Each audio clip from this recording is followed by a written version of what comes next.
Bismillahirrahmanirrahim.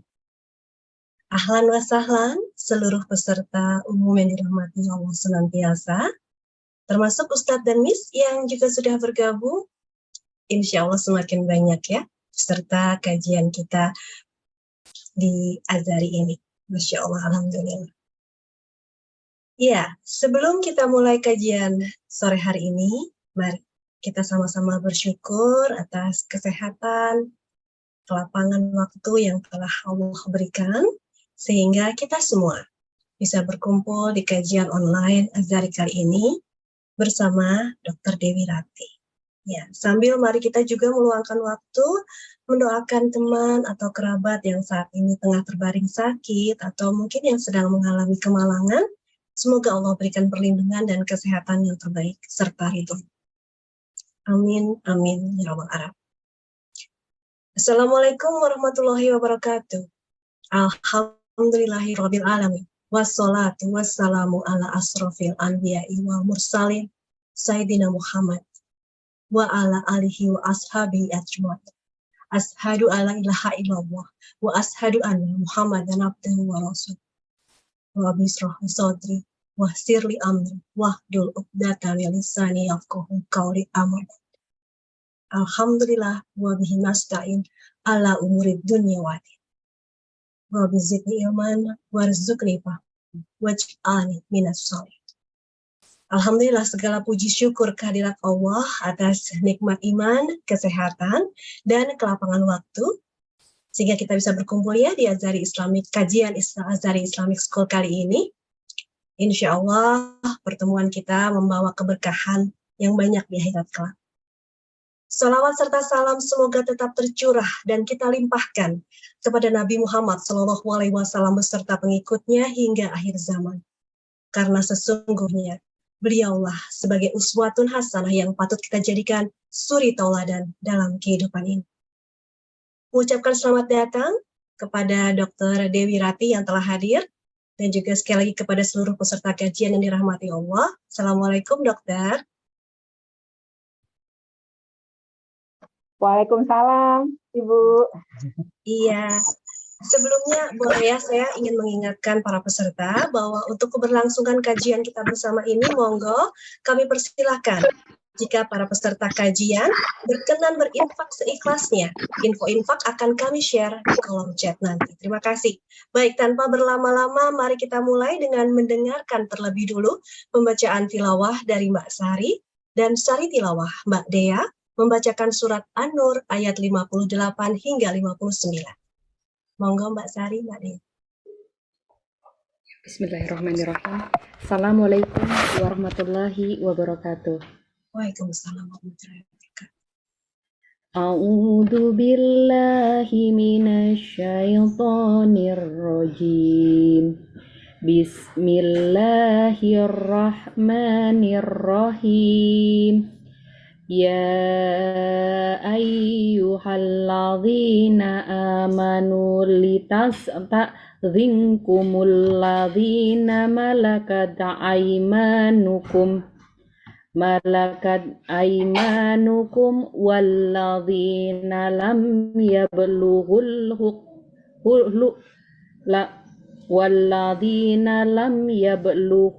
huluma minkum thalatha marrat min qabli salatil fajri wa hina tad'una thiyabakum minadh-dhahirati wa min ba'di salatil isya thalathu awratil lakum laisa alaikum wala alaihim junahum ba'dahun tawafuna alaikum ba'dukum ala ba'd kadzalika yubayyinullahu lakumul ayat wallahu alimun hakim.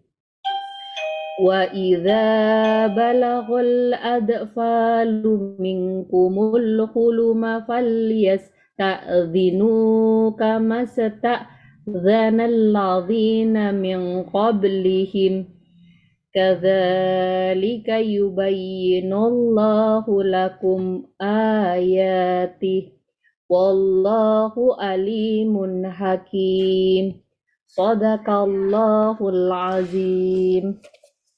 Wahai orang-orang yang beriman, hendaklah hamba sahaya, laki-laki dan perempuan yang kamu miliki, dan orang-orang yang belum balik dewasa di antara kamu, meminta izin kepada kamu pada 3 kali kesempatan, yaitu sebelum sholat subuh, ketika kamu menanggalkan pakaian luarmu di tengah hari, dan setelah sholat isya.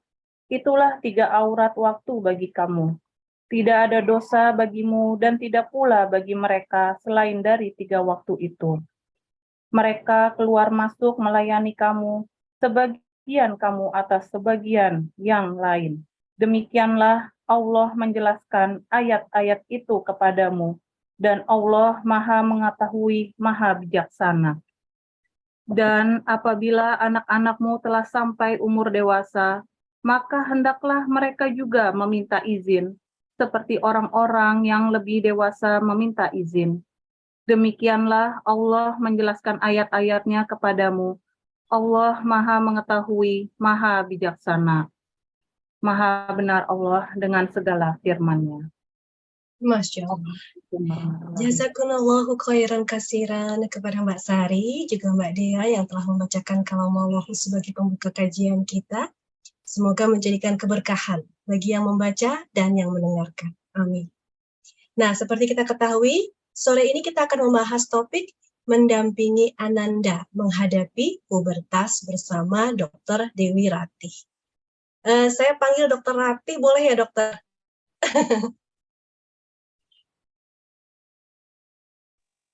Ya, silahkan. Iya, Dokter Ratih ini seperti kita ketahui dan pasti banyak banget pasien beliau ini di antara kita semua karena beliau adalah dokter kandungan ternama di RSPC, Rumah Sakit Puri Cinere. Iya dokter, saya juga soalnya sempat jadi pasien dokter sebelumnya kan ke Dokter Dewi Prabarini, terus kayak gitu ke dokter juga pernah. Iya, jadi sering juga pasti nih ibu-ibu yang lainnya konsul, pasti juga dibantu proses melahirkan ya dokter ya. Baik, tanpa berlama-lama kami persilahkan dokter untuk membahas tentang membersamai Ananda ini, mendampingi Ananda menghadapi pubertas. Silakan. Terima kasih panitia dan mungkin seluruh anggota atau member ini ya dari grup pengajian di Azhari Islamic School ya. Senang sekali saya bisa bergabung. Sebenarnya mungkin saya mohon dibantu untuk slide karena ini di luar dugaan saya tidak bersama laptop saya, jadi mungkin bisa ya dari Azhari yang share screen nanti bisa ya Bu ya, bisa dibantu ya? Ya, siap, sudah disiapkan dokter, silakan. Ya, oke. Sambil pengenalan saya buka dulu. Assalamualaikum warahmatullahi wabarakatuh. Apa kabar saudara sekalian? Mudah-mudahan semuanya dalam kondisi sehat walafiat. Mohon maaf saya sedikit terlambat karena memang ya hidup saya nggak jelas ya sebetulnya seperti ini. Dari janji 15.30 tapi 1 tapi harus ada yang saya kerjakan sehingga alhamdulillah tetap bisa join di waktu yang tidak terlalu mundur. Sangat menarik dan terima kasih ini kesempatan diberikan pada saya. Tapi mungkin saya boleh tahu dulu apakah peserta sore ini kebanyakan orang tua murid yang anandanya, orang tua murid remaja putri, betul ya? Iya, insya Allah pasti ada yang putri, ada yang putra juga sih. Tapi kalau misalnya punya putra juga nggak apa-apa kan, dokter? Oh ya udah. Ya, jadi ngebahasnya jadi dua-duanya gitu kan? Atau gimana? Saya ngebahasnya kebetulan dari yang putri ya? Okay. Karena kalau laki-laki itu kebetulan bukan saya nggak mau, tapi ranahnya ini berbeda. Jadi ini kalau saya yang menjelaskan khawatirnya tidak pada kapabilitas saya.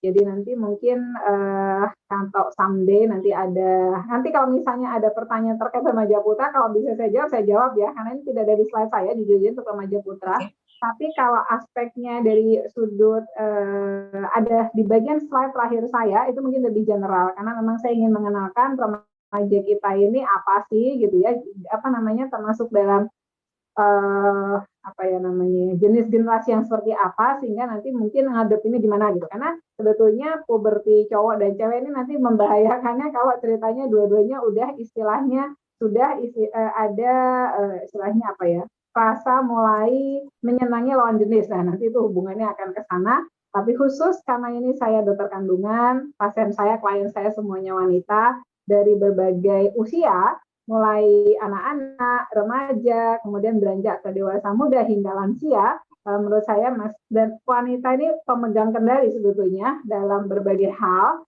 terkait dengan reproduksinya, makanya nggak masalah saat ini akan banyak dibahas terkait wanita. Walaupun nanti kalau ada pertanyaan tentang remaja putra, kalau bisa saya jawab, saya jawab. Oke, silakan mungkin kalau sudah bisa ada dari panitia yang share screen.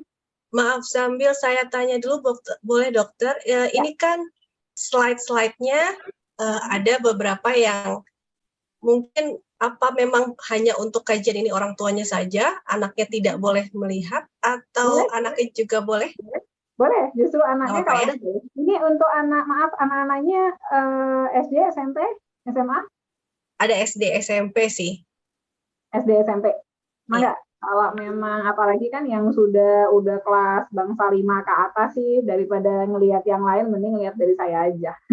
Iya, betul ya. Langsung dari sumber yang terpercaya. Daripada nyari sendiri nanti malah tersesat, mending sama saya aja deh, saya dampingi. Oke, terima kasih Bu Panitia dan seluruh yang bertugas di sore hari ini.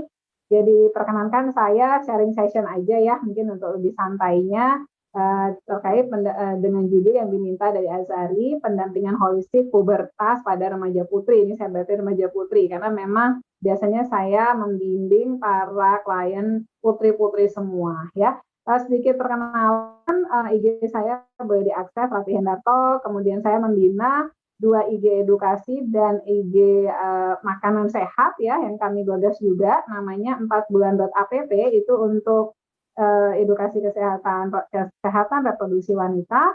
Lalu 4bulanfood.id itu kalau nanti dilihat isinya snack-snack sehat yang tadinya saya gagas untuk mengawal para bunda yang sedang hamil, menyusui, tapi belakangan alhamdulillah disambut baik juga oleh berbagai kalangan yang ingin hidup lebih sehat. Jadi snack sehat yang sebenarnya bisa dikonsum oleh segala usia. Slide.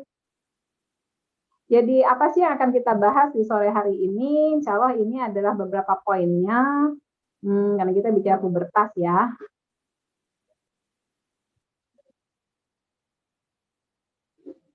Bisa dijalankan slide-nya.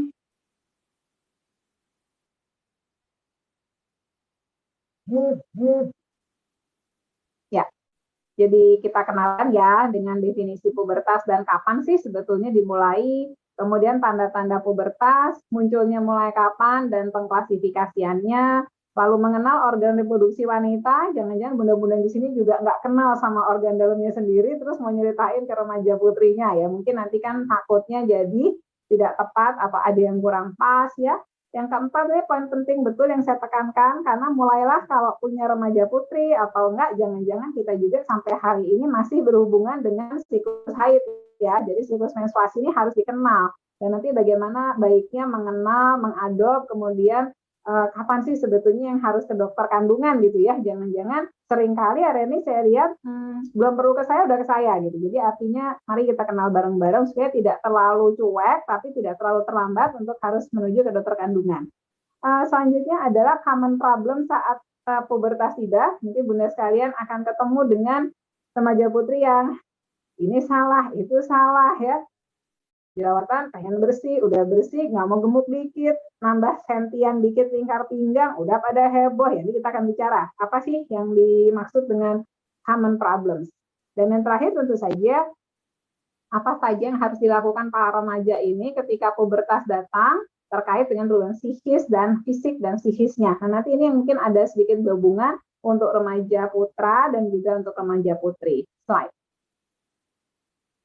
Ya. Kalau kita bicara hanya pubertas itu apa? Pubertas itu sebetulnya satu time ketika mulai terjadinya kematangan organ seksual. Jadi organ reproduksinya pada seseorang, baik laki-laki ataupun perempuan.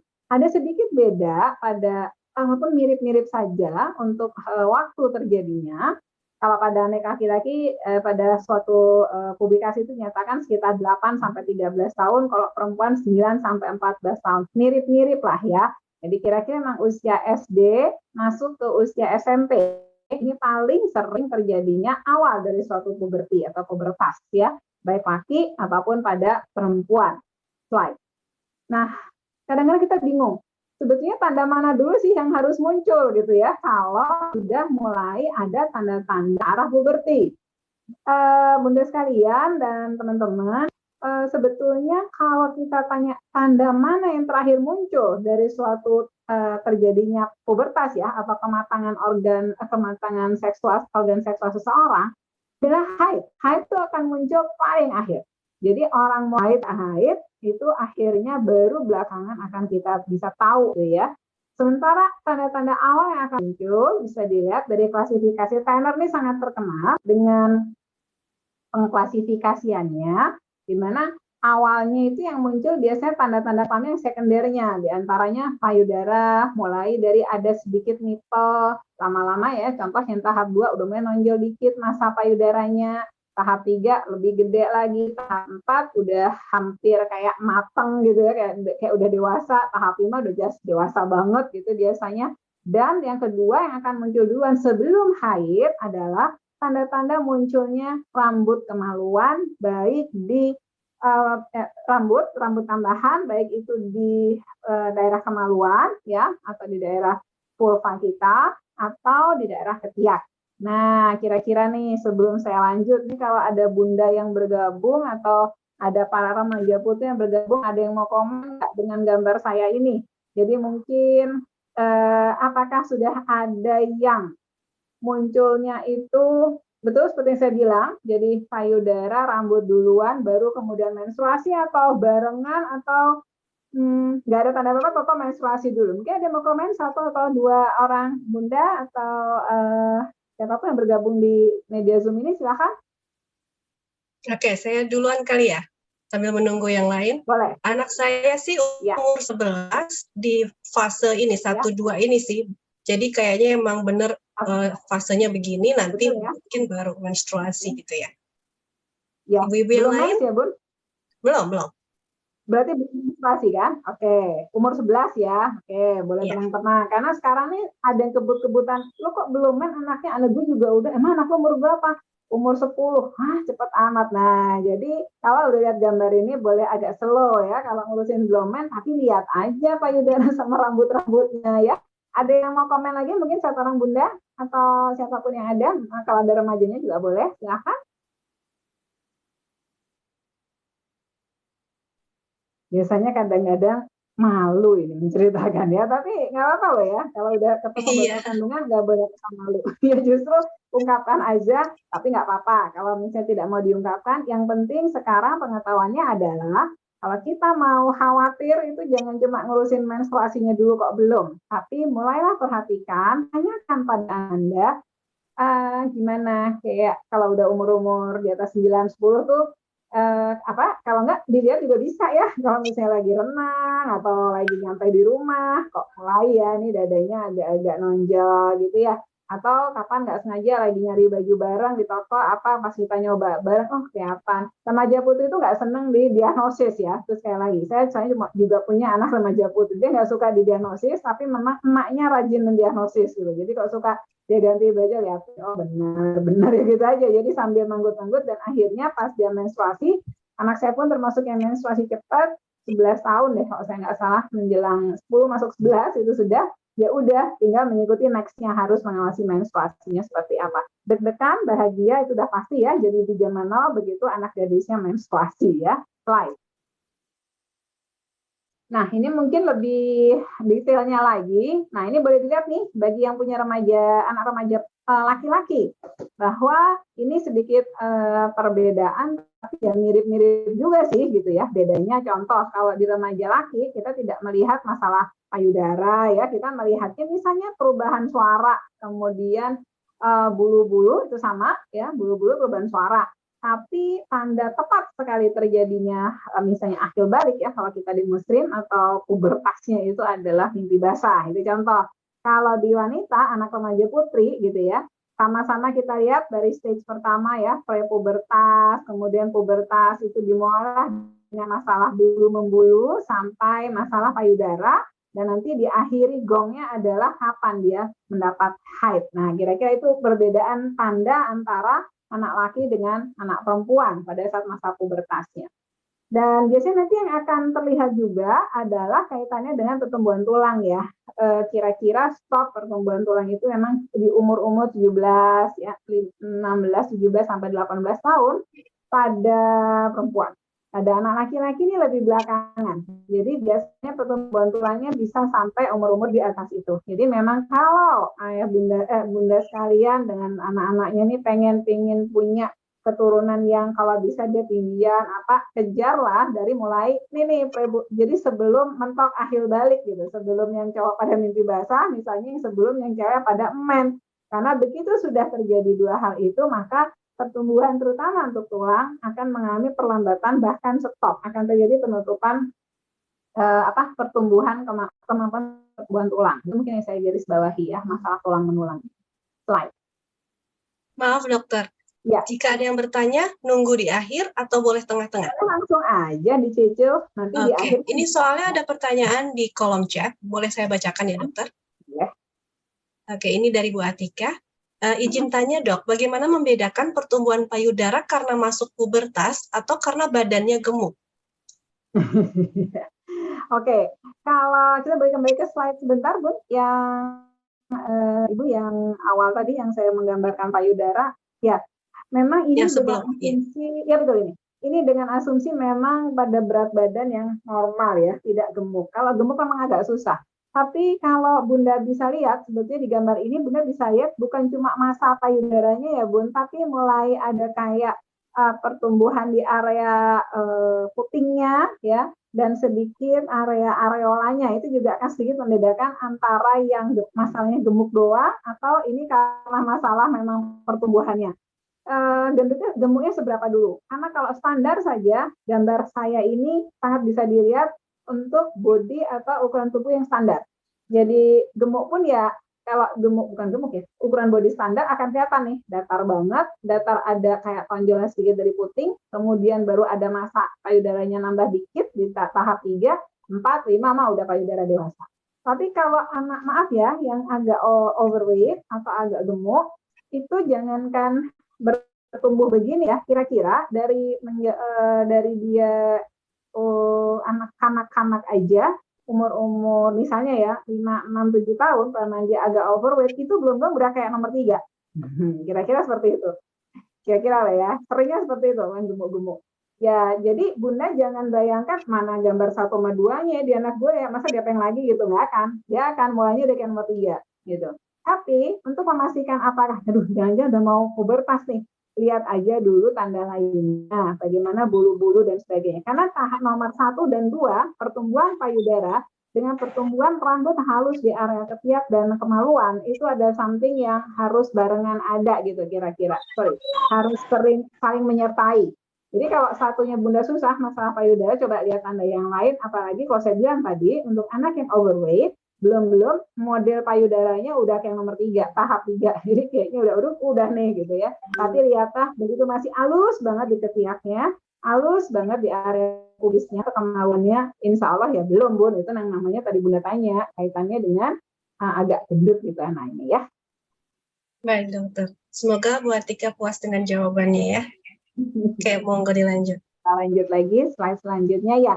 Ini adalah secara general saja ya, bagaimana sih pubertas pada laki bedanya sama pubertas pada perempuan.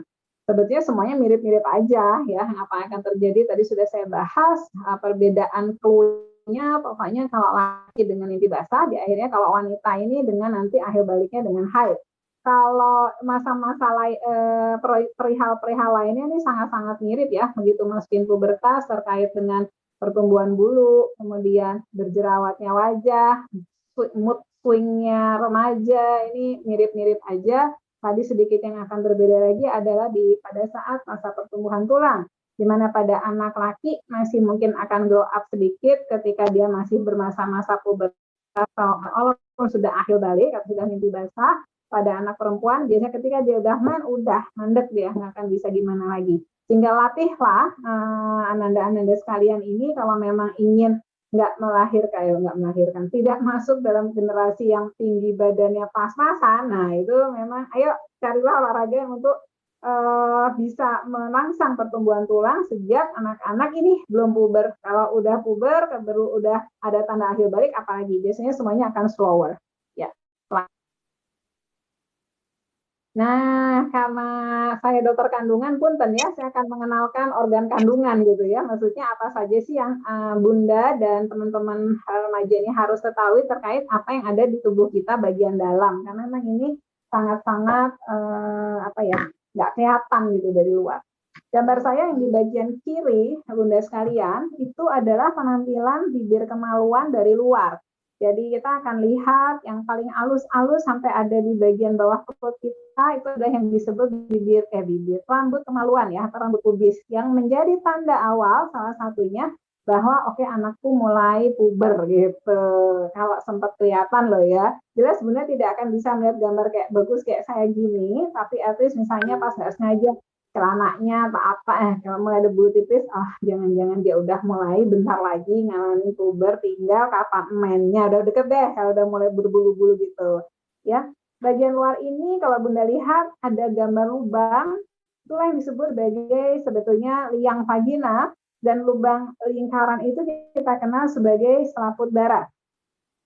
Jadi untuk Bunda ketahui, selaput darah kita, anak perempuan kita itu memang bolong loh ya, gitu ya. Jadi justru kalau pernah iseng pas bayi gitu, mungkin nyawiin terus kelihatan kok nggak bolong gitu ya, itu yang perlu diperiksakan. Sehingga nanti biasanya adalah mensnya mundur sampai nggak men, atau sampai mensnya cuma tetes-tetes doang, karena ternyata lubangnya ini terbuntukan seperti itu ya. Jadi normalnya emang berlubang loh ya, jangan sampai ada lagi yang aduh dok ini gimana kok vagina saya ada lubangnya. Ya bagus Bu ada lubangnya, kalau nggak ada nanti malah nggak bisa men gitu ya. Itu untuk diketahui para orang tua dan juga ananda yang mungkin bergabung bersama saya sore ini.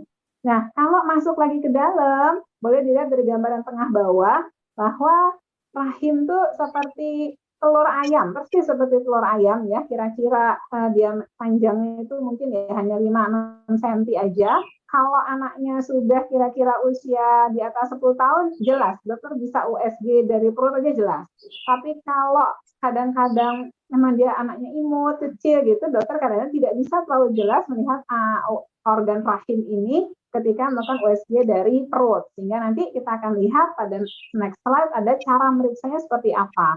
Jadi yang normal adalah rahim itu sebesar telur ayam, lalu indung telur kanan dan kiri seperti gambar yang paling kanan itu jaringan putih kecil di kanan kiri itu hanya sebesar kira-kira ujung jempol kita ya. Jadi segini aja indung telur kita ini kalau sudah di fase matang. Tentu saja pada pubertas masih kecil, belum segede ini ya, pasti lebih kecil lagi.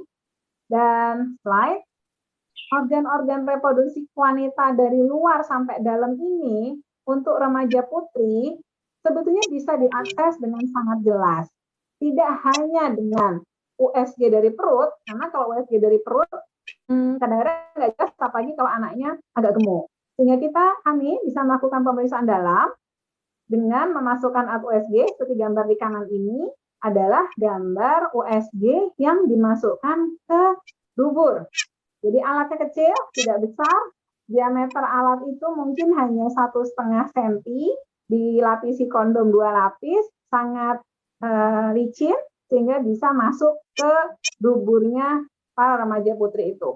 Kapan dokter sampai harus terpaksa ngerjain gini? Biasanya pada kasus-kasus nyeri haid hebat dan nggak kelihatan ada kista besar pada saat USG dari perut.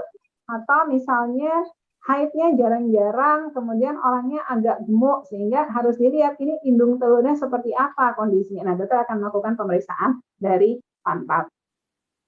Nah, kalau pemeriksaan di sebelah kiri, itu kayak gambar saya tadi ya, cuma maaf kayak ngangkang, terus dokter akan lihat saja dengan lampu sorot, ngelihat bibir kemaluan, rambut kemaluan, liang vagina, lubang keluarnya tipis, itu ada kelainan atau tidak. Jadi so simple, jangan anggap mengkhawatirkan, menakutkan, merusak selaput darah, karena dokter kandungan tidak pernah melakukan pemeriksaan masuk ke vagina anak-anak. Jadi hanya pada orang yang sudah jelas ada kontak seksual atau ya sudah pernah melahirkan, seperti itu. Slide.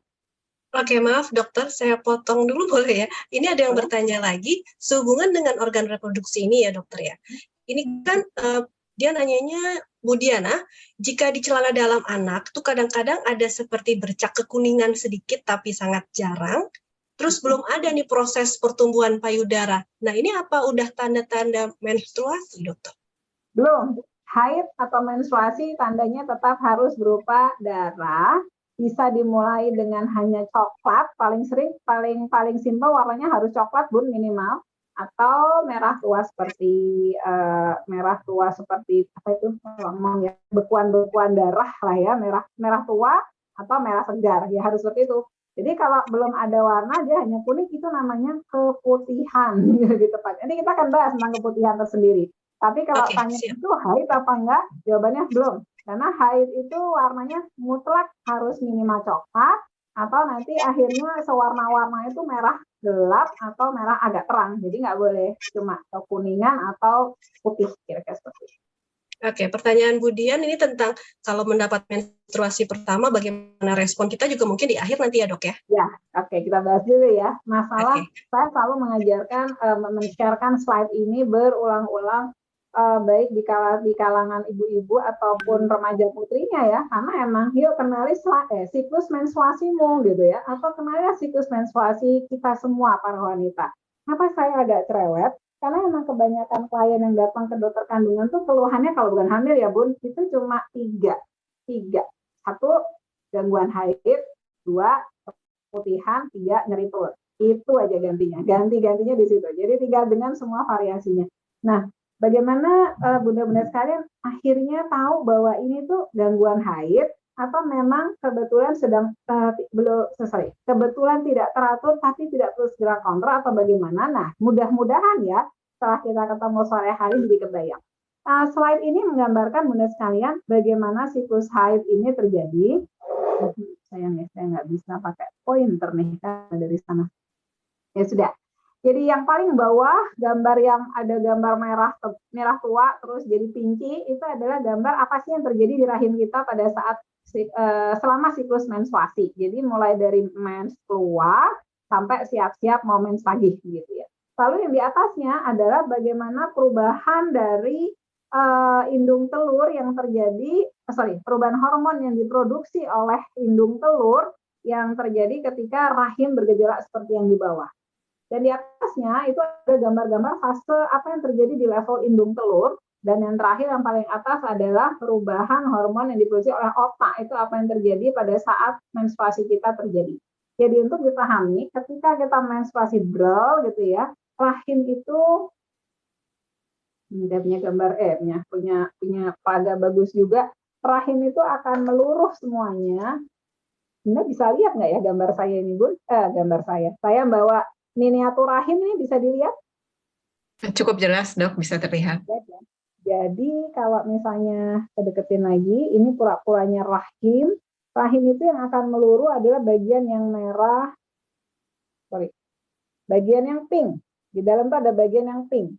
Yang pink ini yang akan meluruh. Yang merah ini otot, ini nggak akan keluar. Jadi jangan pernah mikir bahwa yang putih-putih ini contohnya miom ya, ibu-ibu sekalian ya, mungkin sering dengar miom, katanya ntar bisa hilang, turun sekalian sama men apa sama lahiran, nggak mungkin. Orang ini nggak pernah ikut meluruh pada saat haid. Yang meluruh pada saat haid itu yang tinggi di sana. Yang pada saat haid itu yang terjadi adalah meluruhnya bagian terdalam dari rahim kita yang disebut dengan endometrium. Biasanya terjadi dalam waktu 2-7 hari. Dan setelah itu rahim berada dalam kondisi yang paling tipis untuk kemudian terjadi pertumbuhan lebih lanjut. Karena terjadi peluruhan dari bagian terdalam rahim, bagian dalam rahim itulah indung telur bereaksi, otak pun bereaksi, mengeluarkan hormon-hormon yang kemudian merangsang pertumbuhan calon telur atau folikel di dalam rahim dan mempertebal kembali dinding rahim untuk disiapkan di cycle selanjutnya. Kalau belum ada tanda-tanda pertemuan antara telur dengan sperma, ya akhirnya nunggu haid lah, kasarnya seperti itu. Itulah bedanya, begitu ada pertemuan antara sperm dengan telur, lah bisa terjadi suatu kehamilan. Nah, slide. Ini mulai banyak kalau udah pertanyaan haid nih. Ya, slide dulu. Mulai panas. Pokoknya kalau udah urusan mens, nanti selanjutnya keputihan nih seru banget. Nah ini Bunda, tolong ya, catat betul siklus menstruasinya. Ya anaknya Bunda, ya bundanya juga gitu.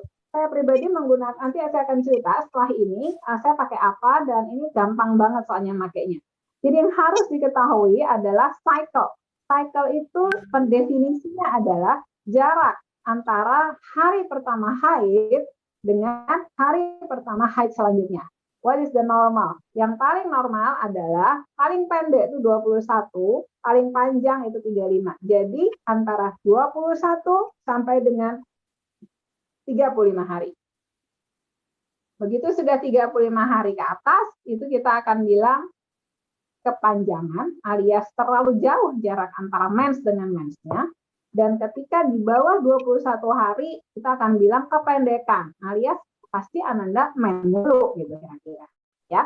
Nah, kapan ini harus jadi teratur seperti ini? Sudah ada yang nyicil nih, saya jawab pertanyaannya. Iya, dari Monica.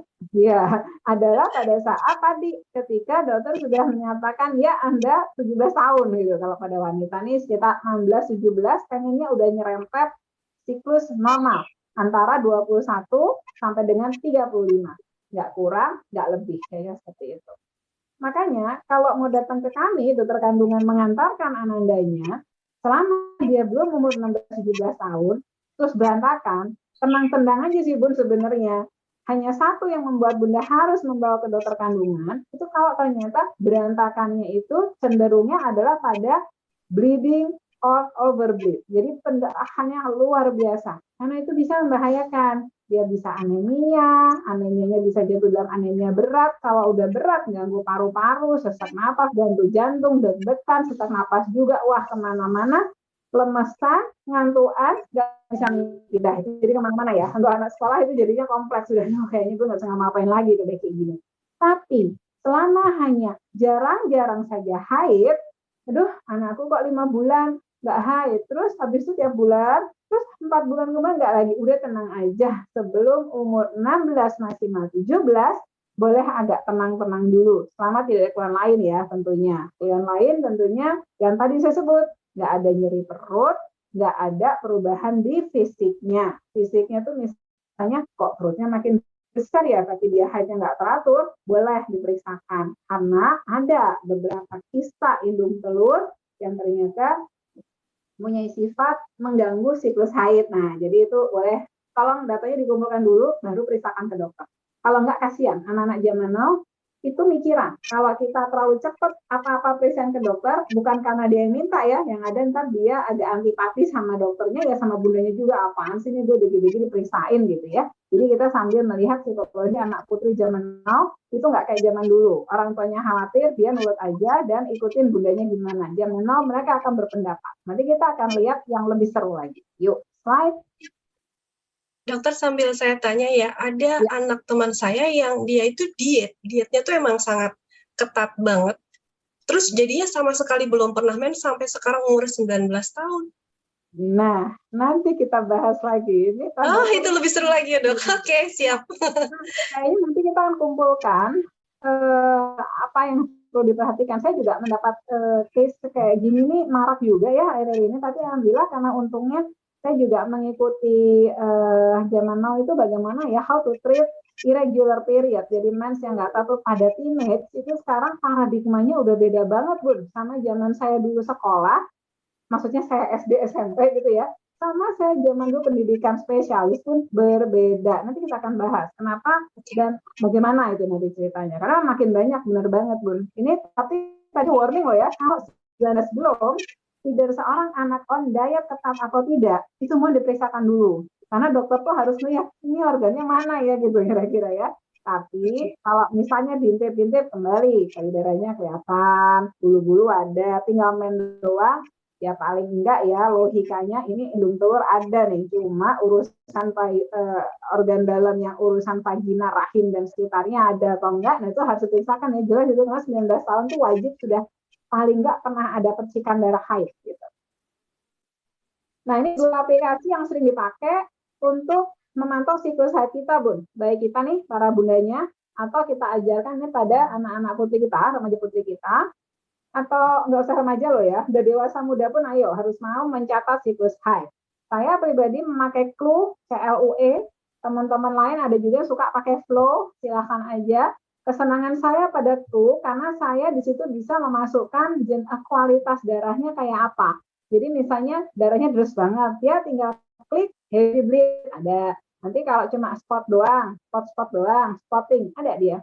Atau sedikit aja kita ngomongnya light gitu. Kalau sedang medium, dia tinggal kita klik atau kita tambahkan saja, nanti record pada 1 bulan atau 2 bulan. Oh, saya tuh emang 7 hari cycle-nya, terus banyaknya emang cuma 3 hari, that's all. Ya udah gitu. Jadi harus mau ya Bunda, dan bersama remaja putri Bunda, yuk sama-sama memantau siklus haidnya Bunda sekalian dan remaja putri. Slide. Nah, ini masalah haid yang sering terjadi ya, Bun. Jadi, dimulailah dari berdasarkan volumenya dulu ya. Darah itu bisa normalnya itu adalah 80 cc per hari. Jadi, berlangsungnya selama 7 hari. Kalau berlebih, kita bilang menorahi atau hipermenore, darahnya berlebihan keluar gitu ya. Ada yang sampai atau diasumsikan dengan lebih banyak bergumpal-gumpalnya atau lebih dari 7 harinya, yaitu bisa kita kategorikan dalam menorahi atau hipermenoria.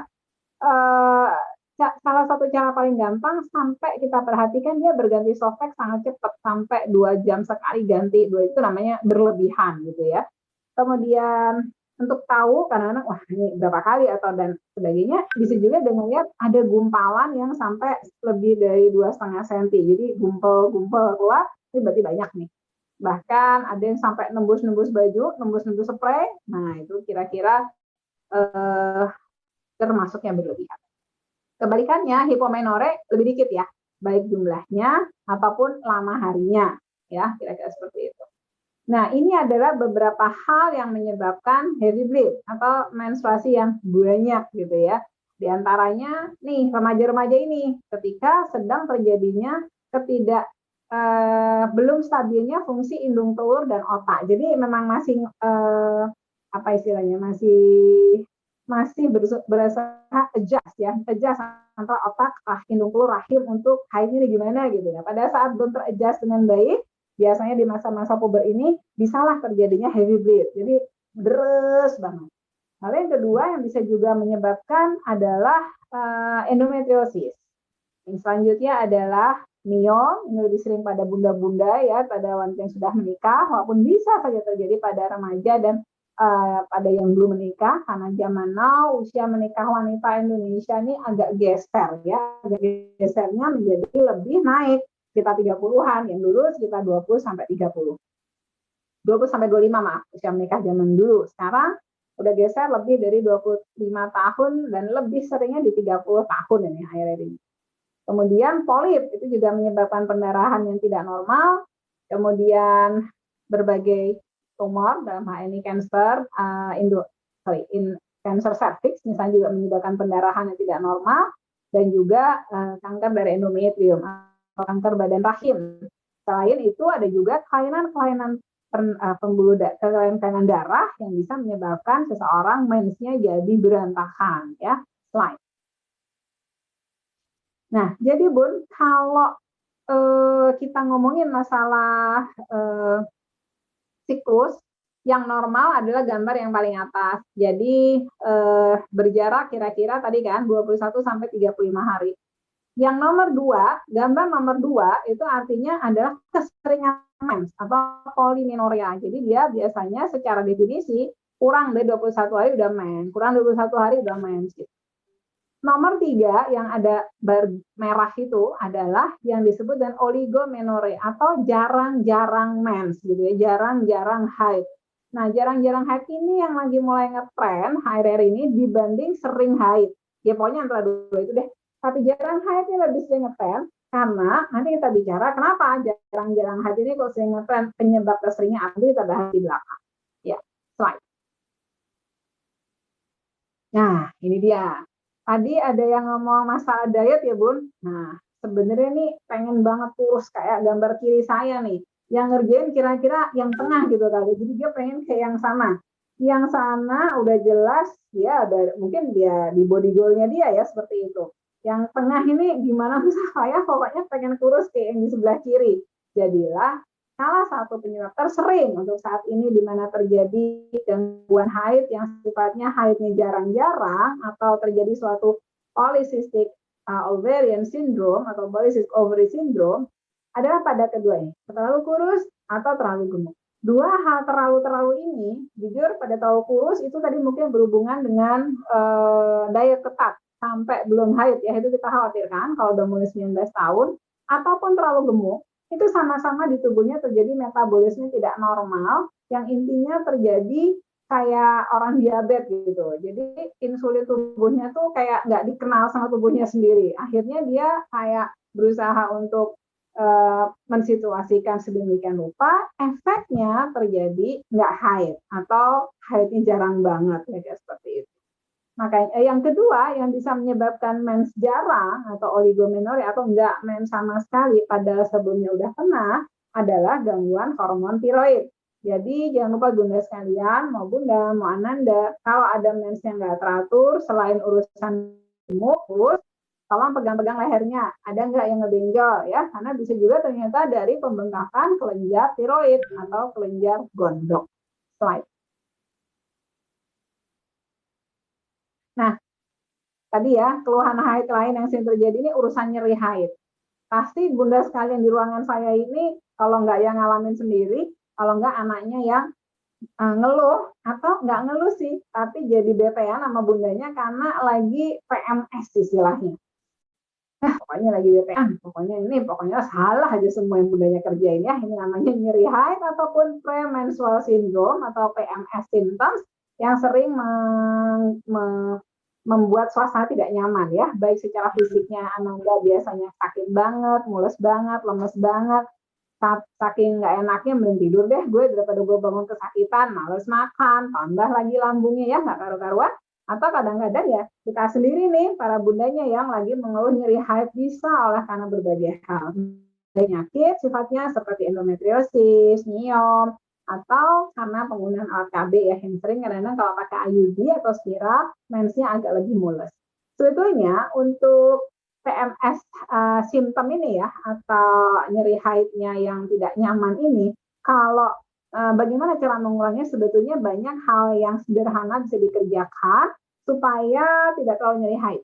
Dimulai dari mandi air hangat dengan kompres hangat ya gambar-gambarnya tuh, kemudian makan minum seimbang, justru jangan malas makan atau minim makan buah dan sayur, itu akan menyebabkan menstruasinya akan tambah lebih cramping dan nggak nyaman.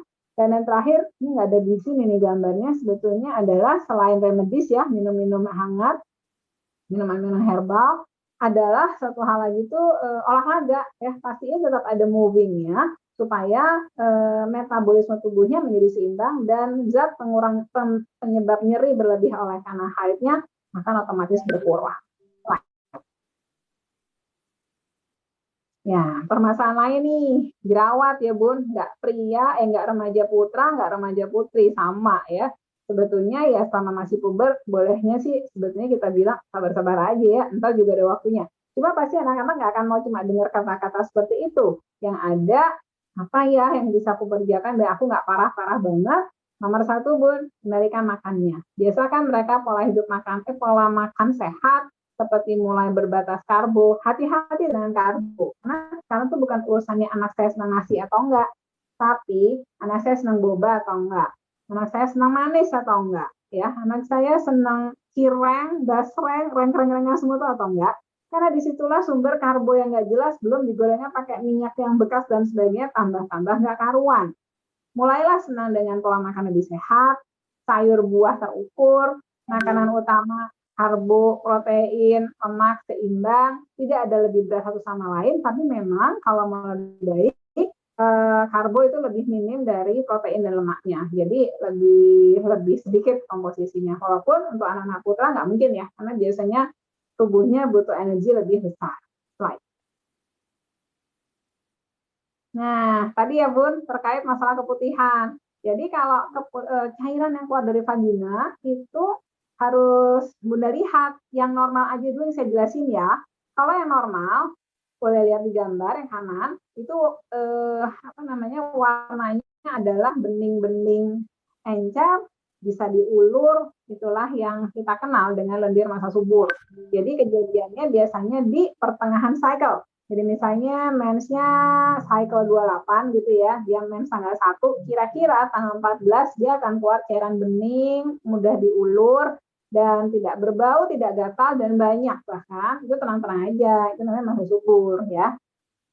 Nah, yang lain yang masih normal adalah sesaat setelah mens sesaat setelah mens bersih, yang warnanya biasanya putih agak encer, dan sesaat sebelum haid dimulai atau menjelang haid itu warnanya biasanya putih agak kental.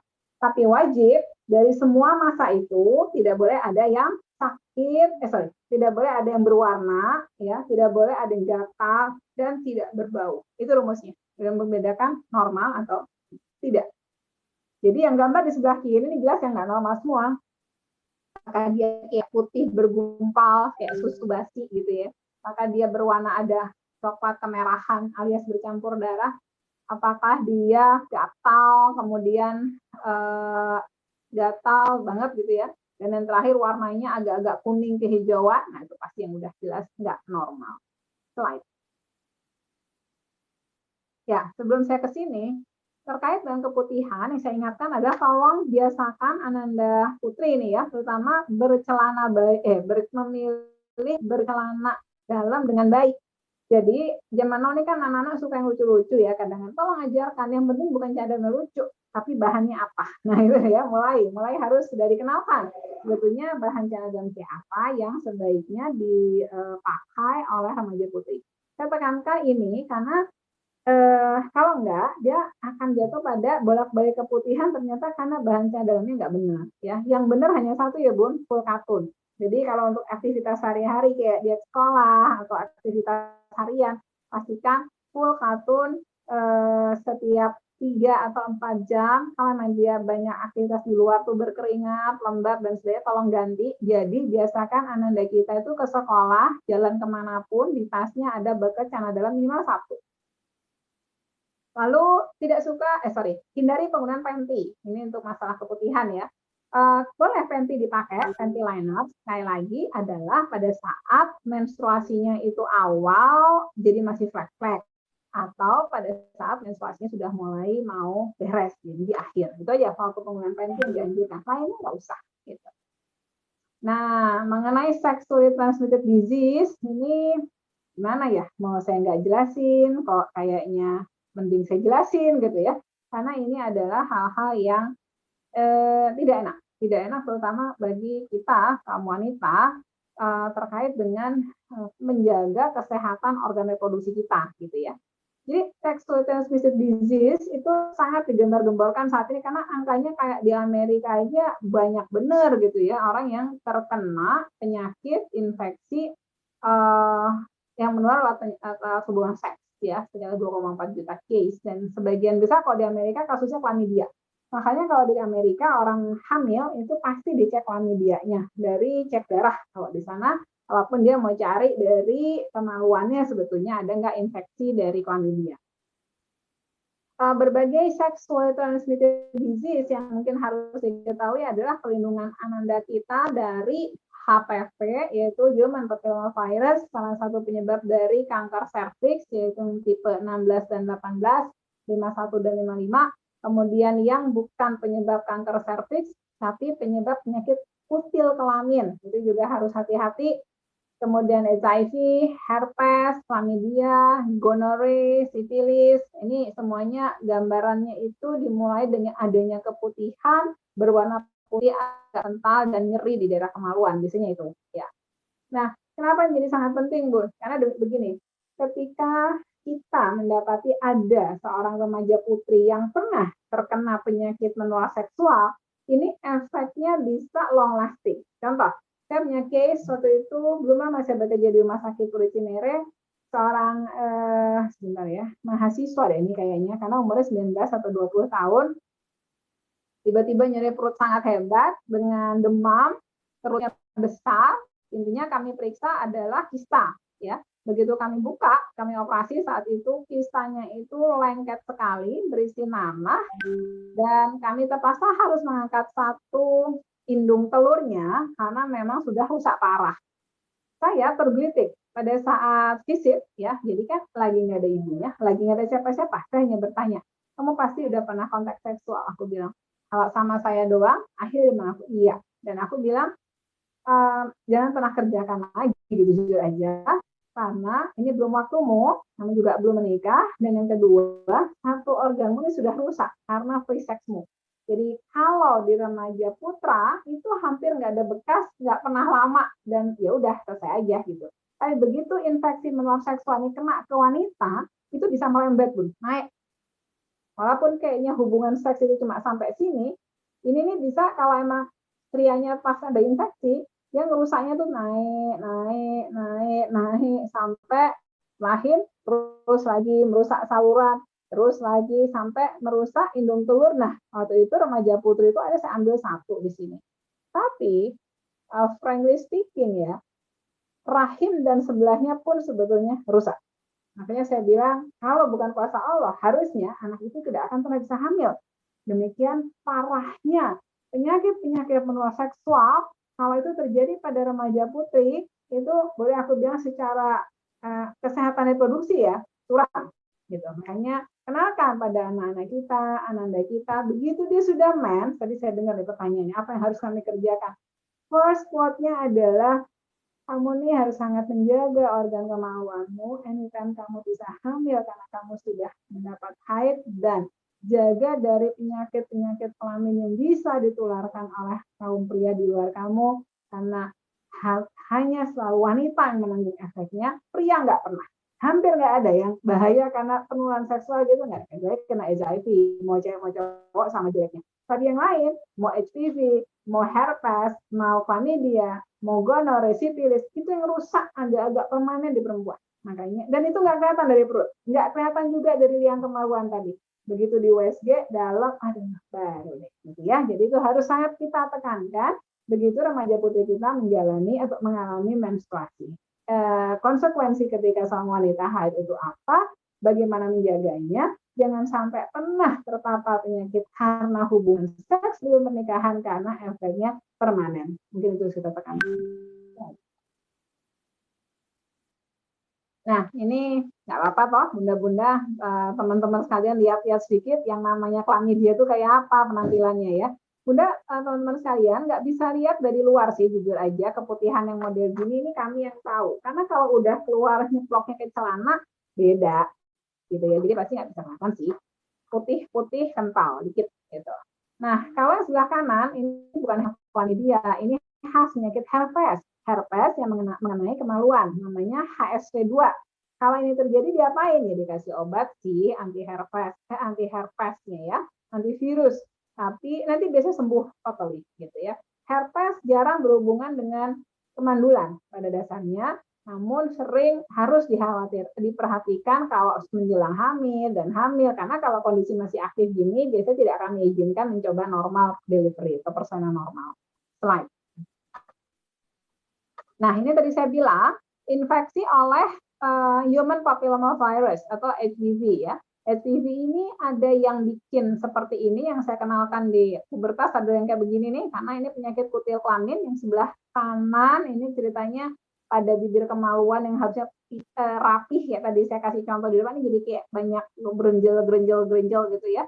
Ini sangat menular lewat hubungan seks, kemudian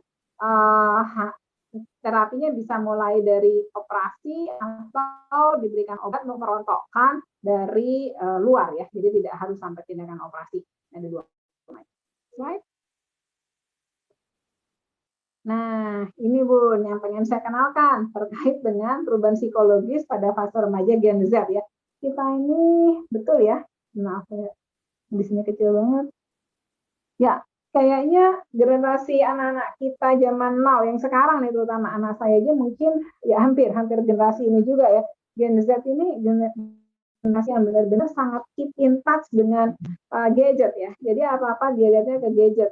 Ada positifnya sih, dia tahu yang saya jelasin ini beberapa teman-teman remaja udah tahu ya. Tapi beberapa juga tahu tapi malah tetap nekat. Nah, itu yang bahaya ya. Jadi memang agak sulit kadang-kadang merangkul mereka ini karena mereka tuh boleh jadi ya memang ini generasinya ya generasi yang berbeda dengan zaman kita dulu.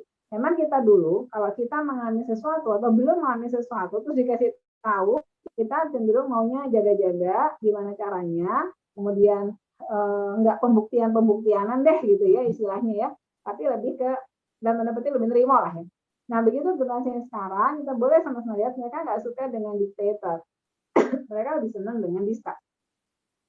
Jadi why not discuss aja, kenalkan aja. Makanya saya udah nggak mengenal sebetulnya bahwa pendidikan kayak sore hari ini kayak hal yang tabu. Ini justru harus dibuka sebuka-bukanya, justru tanya aja, supaya nanti kami tahu sebetulnya yang Bunda butuhkan, yang kalian butuhkan tuh apa, demi sehatnya organ reproduksi wanita Indonesia di berbagai usia itu dicamkan betul. Karena boleh saya share untuk Jabodetabek ini angka kejadian brisaknya masih tinggi.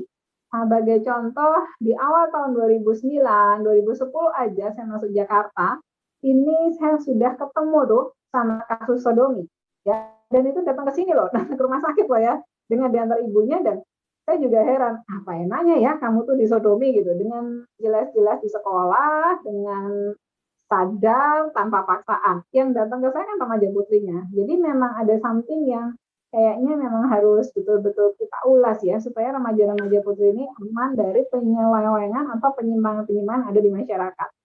Ya, kalau dekatkan diri dengan remaja-remaja kita ini, kenalilah semaksimal kita akan kenal, berusahalah berdialog dan bersahabat dengan mereka.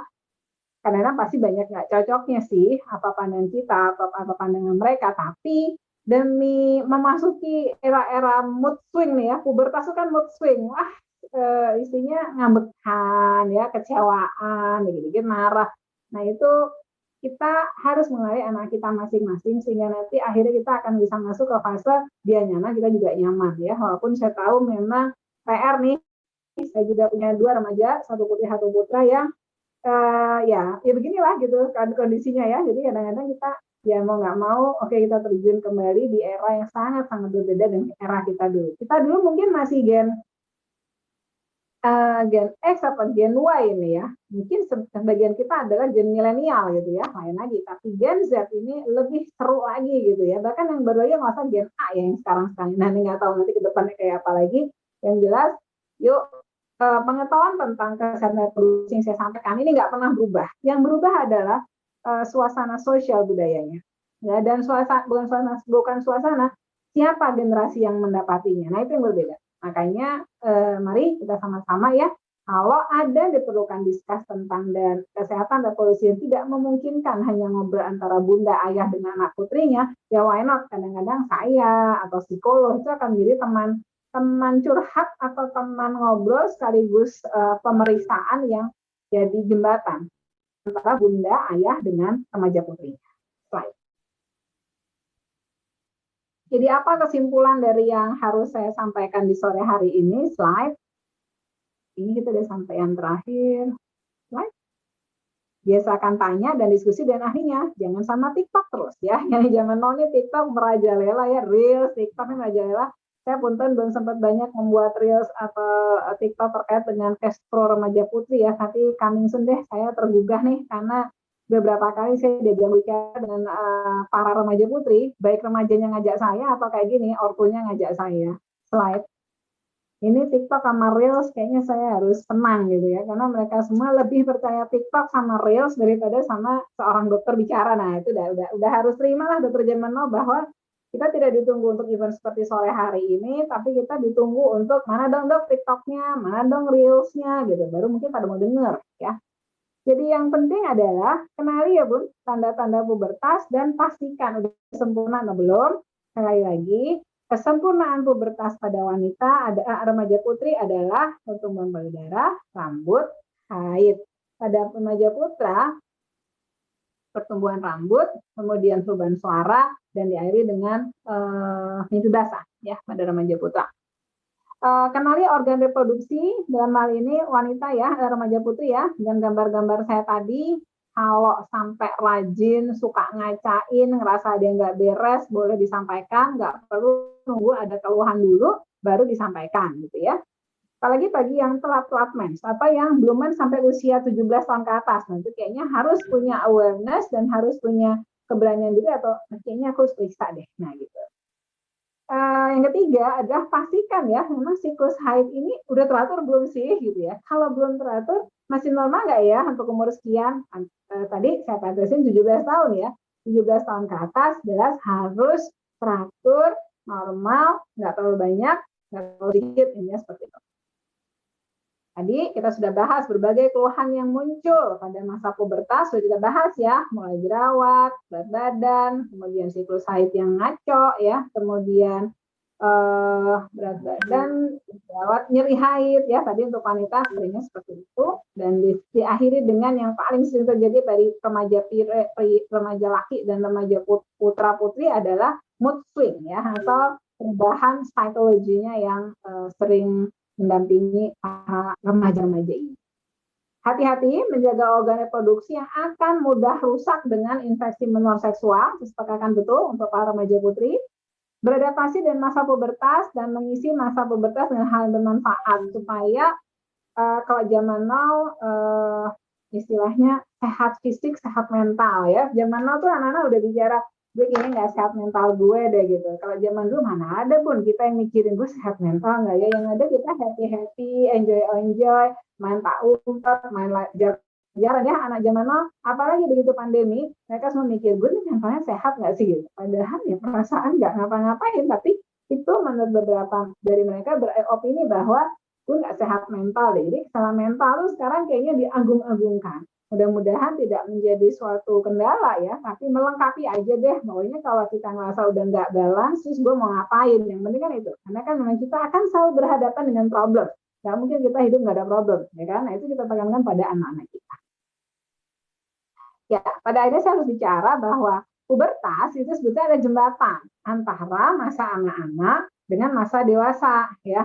Anak-anak nothing tulus, nggak ada beban, santai, main aja gitu ya.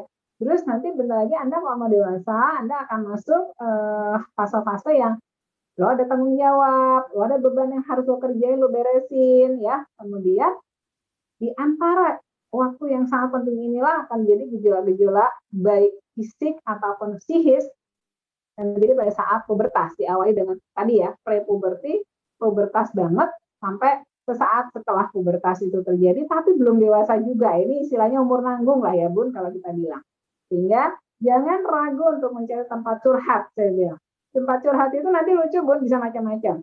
Kayak saya gini, walaupun saya dokter kandungan, akhirnya saya juga harus loh ikutan curhatin masalah penyimpangan misalnya perilaku seks pada remaja yang dia belum nikah, tapi ke saya aja urusannya karena kutil kelamin, umurnya masih 25-26, tapi kan ini sudah secara umur udah dewasa muda, cuma dia belum nikah, jadinya pelariannya sampai ke sana. Itu saya sampai curhat. Saya berusaha mendekatkan diri dengan dia, tidak menjudge, tidak menghakimi apapun, aku ajak main aja, aku ajak kayak teman, supaya dia mau pelan-pelan ikut alur yang saya pengen gitu. Udah dong, nggak ada lagi dong jalur-jalur penyimpangan seksual seperti ini, supaya kedepannya dia mau menjaga organ reproduksinya. Saya menekankan, kalau kok rusak, nggak ada serepnya loh, saya bilang gitu, sehingga dia malah, oh iya ya dok, dia ngertiin lagi, dia mau bersahabat dengan saya. Contoh, saya jadi curhat, even hanya kasus seperti itu. Tapi ada akhirnya klien saya yang dia masih butuh, dia memutuskan saya harus ketemu psikolog dong biar tenang. Enggak, itu juga silakan. Atau pengennya malah sama bundanya, sama tantenya, sama kakak yang perempuan atau sepupu, silahkan. Tapi kalau hanya dengan inner circle di keluarga, apalagi seumuran, itu pastikan bagusnya ada tuh sosok dewasa yang bisa nemenin. Apakah itu orang tua, bude, tante gitu ya, yang wanita sama-sama, atau bahkan tadi bantuan kayak kami nih, dokter kandungan, atau sesekali dengan psikolog. Mungkin itu yang saya sampaikan. Sepertinya sudah slide terakhir saya. Saya akhiri dengan nanti mungkin langsung masuk di tanya jawab aja. Assalamualaikum warahmatullahi wabarakatuh. Waalaikumsalam warahmatullahi wabarakatuh. Alhamdulillah sudah kita dengarkan penjelasan dari Dokter Ratih tadi. Aduh ya Allah, lengkap banget dan bikin merinding yang terakhir-terakhir. Ya, mau nggak mau ya Bun. Iya, tapi emang iya, kita emang beneran harus banyak berbicara tentang itu ke anak-anak ya. Jadi betul. Memang mereka supaya terbuka, tahu wawasannya dapat gitu ya, supaya mereka juga bisa menghindari itu kan ya Dok ya. Betul. Masya Allah, luar biasa. Baik, sekaligus kami juga ingin mengingatkan kembali, demi keberlangsungan acara kajian kita ini, monggo infak seikhlasnya ke nomor rekening yang sudah kami infokan di kolom chat ya. Silakan bagi yang hendak bertanya bisa menuliskan teks di kolom chat yang nanti akan kami bacakan satu persatu. Baik, sebelum ada yang bertanya dokter, saya duluan boleh? Ini udah ada masuk. Ya. Oh, ini ada yang mau bertanya langsung ya berarti, Mbak Tuti. Mbak Tuti duluan, ya. Boleh monggo?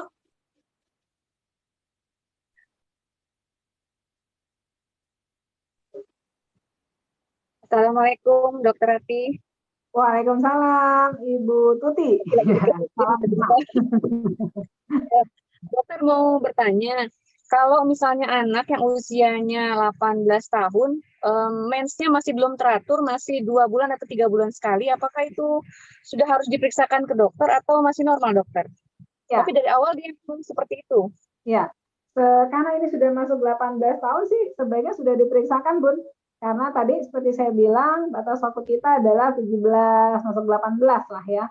Namun sebelum diperiksakan, ada baiknya dilihat dulu. Yang paling sering seseorang itu masih berantakan di umur-umur itu, biasanya masalah 1, berat badan, 2, pola makan. Jadi kalau Bunda perhatiin anak ibu tadi, kayak contoh siapa ya tadi menyontohkan ini umur 19, diet keras, diet garis keras gitu ya, sampai belum pernah haid. Itu diet yang apa ya gitu, saya penasaran. Jadi tolong lihat dulu dia pola makannya seperti apa dia picky eater atau dia sangat tidak makan daging, sangat tidak makan sayur, kebalikannya ya, pokoknya makannya nggak seimbang aja ya. Atau yang kedua postur tubuh, jadi berat badannya ini apakah termasuk sudah kategori overweight atau obes, jadi gendut gitu ya, istilah awamnya, dengan menghitung indeks massa tubuh Bun, jadi nggak ngira-ngira doang. Indeks massa tubuh itu dihitung dengan membagi berat badan dalam kilogram dibanding tinggi badan dalam meter yang dikuadratkan. Nah, nanti kalau dia sudah mencapai angka contoh yang saya sebut overweight itu di atas 24 aja gitu misalnya. Ya udah, jangan-jangan emang dia tinggal olahraga dulu plus makan seimbang dulu, udah ntar normal lagi tuh gitu kira-kira. Jadi lebih pendek siklusnya. Jadi nomor 1 sebelum diperiksain boleh di-challenge dulu, dibenerin, baik nggak baik, periksain dulu. Oke, terima kasih dokter, memenuhi semua sebenarnya. Jadi anak saya itu emang dietnya sangat ketat, berat badannya emang kurang. Terus begadang dokter, begadang itu termasuk juga nggak dokter? Kenapa? Kalau begadang? Oh iya, salah betul. Satu lagi, begadang benar. Karena memang, iya saya juga heran ya, anak zaman now itu lebih senang begadang, terus bangunnya mepet subuh dibanding tidur cepat, bangunnya menjelang subuh gitu kan, atau istilahnya tahajud gitu ya. Anak saya juga nggak tuh sejujurnya, anak saya juga begitu. Sampai saya bilang, saya nggak perlu kamu begadangan malam kayak gini loh, saya bilang kan, anak gue kan SMA juga ya, jadi udah sibuk begitu kan. Dan karena kamu nggak akan bener nanti siklus hidupmu sama siklus subuh dan haidmu, saya bilang gitu. Nah, ini dia mulai begitu ngaco, dia berpercaya sama saya. Bisa Bu, anak dokter juga percayanya udah ngaco dulu. Karena ngaco dia berpercaya. Jadi benar, karena malam hari, mulai jam 10 malam sampai jam 3 pagi ini tubuh saatnya mendetoks diri. Jadi artinya jantung didetoks, tubuh semua itu istirahat untuk ngebenerin yang nggak bener gitu ya. Makanya kalau begadang boleh, tapi nggak boleh terusan gitu ya. Seasonal boleh, cuma kalau harus ya. Tapi kalau jadi habit nggak boleh Bun. Coba tolong dilihat dulu. Perbaiki semuanya. Ketika mungkin 1-2 bulan dijalanin tetap aja nggak ada perbaikan, mungkin boleh diperiksakan dan nanti kita bisa jadi gampang. Kalau dokter udah ini kan, udah ya udah saya tinggal terusinnya gitu ya, kayak mungkin cek lab, mungkin kita USG, mungkin kita lihat apa lagi yang kayak gitu. Oke, terima kasih banyak dokter atas jawabannya. Waalaikumsalam. Iya, tadi saya sih yang nanya emang dokter, tadi kan yang anak teman saya tadi yang 19 tahun dia belum mens tadi, itu beneran yang emang dietnya super duper ketat yang nggak mau makan daging sama sekali gitu. Jadi emang cenderung underweight seperti anak yang Mbak Tuti tadi. Iya, iya betul.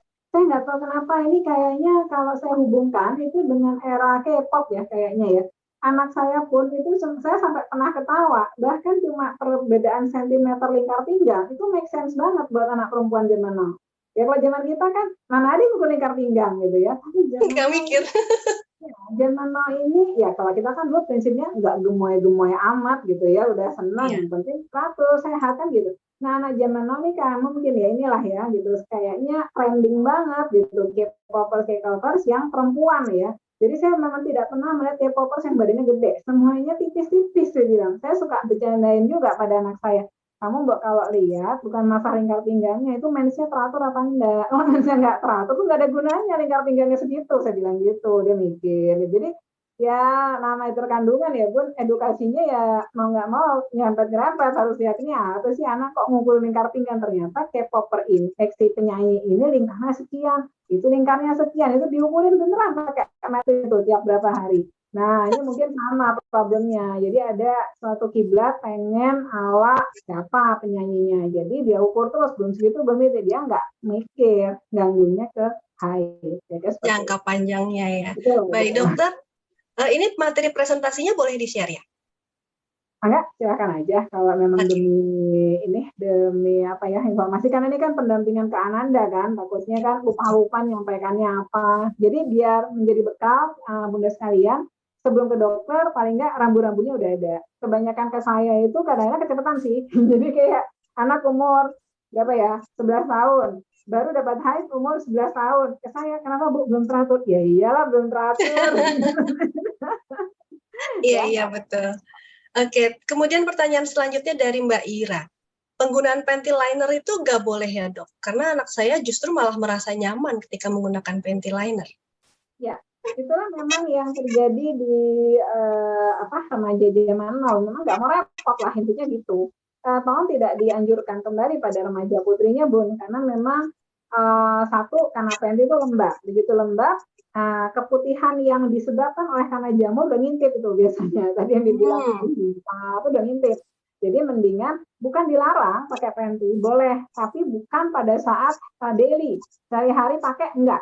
Sadari pakai celana yang harus diganti tiap maksimal 4 jam, gitu. Itu lebih tepat dijelaskan kepada remaja putrinya. Dan sekali lagi bahannya full cotton, jadi bukannya yang Rika, nylon yang gitu-gitu. Jadi tolong dilihat kalau celana dalam yang bagus itu nanti dia akan state berapa persen cotton. Nah, Bunda milih yang gitu. Misalnya udah di atas 95% cotton. Tapi longgaran ya. Kalau misalnya anaknya kurus banget ya karena tadi diet terus celana dalamnya ya jangan yang XS gitu ngikutin dia. Kasih tahu yang XS itu boleh, tapi kalau lagi haid kan biar nggak bleberan. Tapi kalau lagi nggak mes, pakailah yang kamu tuh paling nggak S lah, jangan XS gitu, atau memang M gitu. Jadi supaya dia tahu bahwa dia tuh nggak boleh kemepetan gitu. Kalau begitu kebekap, lembab, walaupun sering ganti celana, ya keputihan juga buntut-buntutnya ya. Jadi panty diganti dengan celana dalam yang diganti paling nggak 4 jam. Hanya diizinkan pakai panty anjurannya kalau di awal haid atau di akhir haid. Baik dokter, semoga terjawab ya Mbak Ira. Berikutnya dari Mbak Vini, ponakannya berumur 11 tahun. Dapat mens pertamanya tanggal 3 Juli, dan setelah itu belum pernah dapat lagi. 3 bulan ini dokter aman sebetulnya ya? Saya baru dapat mens kan, di umur 11 kan? Iya, makanya baru pertama kali soal yang 3 Juli ini. Ya. Boleh nyantai dulu tuh Bun, nggak usah dipikirin. Yang penting ajarkan pola hidup sehat, pola celana yang sehat, kemudian pola makan sehat juga, jangan terlalu picky eater, diet ketat, dan sebagainya, supaya nanti di saatnya otak, indung telur, dan rahim ini sudah istilahnya kompak, ya, itu akan terjadi siklus yang lancar dengan sendirinya tiap bulan, jarak 21 sampai dengan 35, ya, itu diharapkan nanti akhirnya datang sendiri dengan baik, gitu, nggak usah ditunggu-tunggu lagi. Oh, Oke. Bentar ya. Ini katanya ada yang Iya, ke-skip. Saya tanyakan yang dari Bu Ranita dulu ya. Ternyata beliau menanyakan untuk dirinya sendiri. Beliau haid pertama usia 16, normalkah? Sedangkan ibu dan adik perempuannya sudah haid sejak usia SMP, dan apakah ini berhubungan dengan menopause, dokter? Sambil saya cari pertanyaan dari Bu Mia. Kebetulan usia awal haid tidak selalu berhubungan dengan kapan menopause, Bunda sekalian. Yang penting harus Bunda paham bahwa kalau seorang wanita dilahirkan oleh bundanya, sebetulnya tiap wanita itu sudah punya modal jumlah indung telur yang akan dia matangkan setiap bulan sampai nanti dia kehabisan dan dia menopause, dia seperti itu. Tapi sampai saat ini tidak ada satupun tools untuk menghitung pas lahir, hitungin dong telur anak saya berapa gitu. Dan entah saya tahu dia kira umur berapa, karena kita tidak tahu umur berapa kita akan mulai menstruasi gitu ya. Jadi nggak selalu menjawab sih bahwa gini, contohnya adalah misal nih, Bunda tadi umur 16 baru haid, terus saudaranya tadi umur 13 misalnya udah haid, normal nggak? Nanti menopause duluan siapa? Misal yang umur 16 tahun ini pas lahir punya telur 1 juta gitu.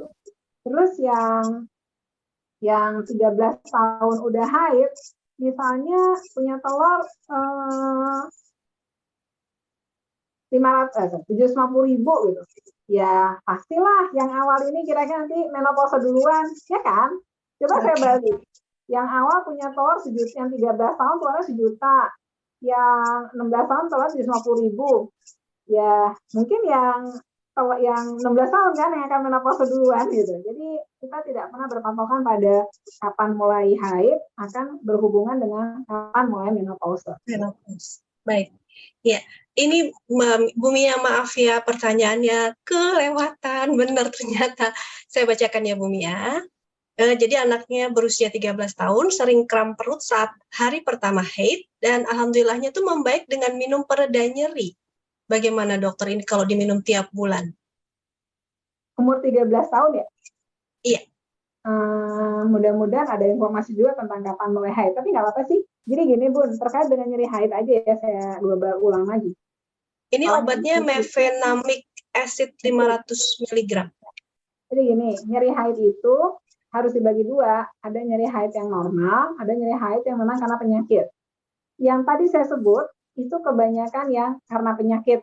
Ada miom, ada endometriosis, ada kista, ya. Itu, kita haidnya mulai umur 11 ya. Jadi masih oke nih kayaknya.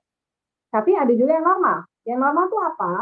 Tidak pernah ada apa-apa, tapi memang tubuhnya itu mengeluarkan zat yang bikin sakitnya berlebihan. Zat pembikin sakit itu namanya prostaglandin, Bu. Itu bisa pada saat orang haid itu akan diproduce oleh tubuh kita. Nah, nggak tahu nih kalau si pemicu pengeluarannya itu banyak, jadi heboh sakitnya. Tadi dikatakan boleh nggak kalau minum ini karena dia enak? Boleh. Bahkan anjurannya minumnya itu jangan pada saat udah sakit parah baru minum. Perlu minum.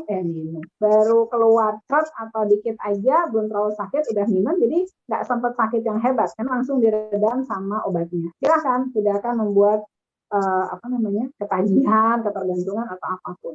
Tapi kalau boleh ya, kalau nanti dia sudah di umur berapa ya? 15, 16, katakan loh ya dia sakit haidnya terus atau nyeri haidnya intensitasnya bertambah kuat, sakitnya tambah heboh, jangan ragu-ragu, tolong diperiksa dulu ya Bun, diperiksa dulu ke dokter kandungan, USG, dan the best time untuk memastikan ini nyeri haidnya karena penyakit atau karena normal, tadi saya bilang, tolong memeriksakan ke kami untuk USG pada saat haid. Jadi malah lagi bleeding, bukan lagi bersih. Karena ada hal-hal yang kalau misalnya ya kita bicara kista, ini ada yang kelihatan nyata banget, emang tetap ada, kalau haid dan nggak haid juga ada, itu berarti namanya penyakit kan seperti itu. Tapi kalau dia di satu sesi ada, ntar dilihat lagi nggak ada, itu belum tentu suatu penyakit. Sehingga mastiinnya harus di USG pada saat lagi haid, dan normalnya, karena normalnya pada saat lagi haid itu tidak ada, nggak boleh kelihatan kista, intinya seperti itu. Jadi kita akan mengecek, meminta diceknya pada saat lihat. Oke, ini ada Uni Fitri, izin menyambung, bertanya terkait dengan yang panty liner tadi dokter. Apakah panty liner dari bahan yang boleh digunakan daily Atau tetap tidak boleh seperti yang panty liner sekali pakai? Mesti gimana nih? Boleh diulang?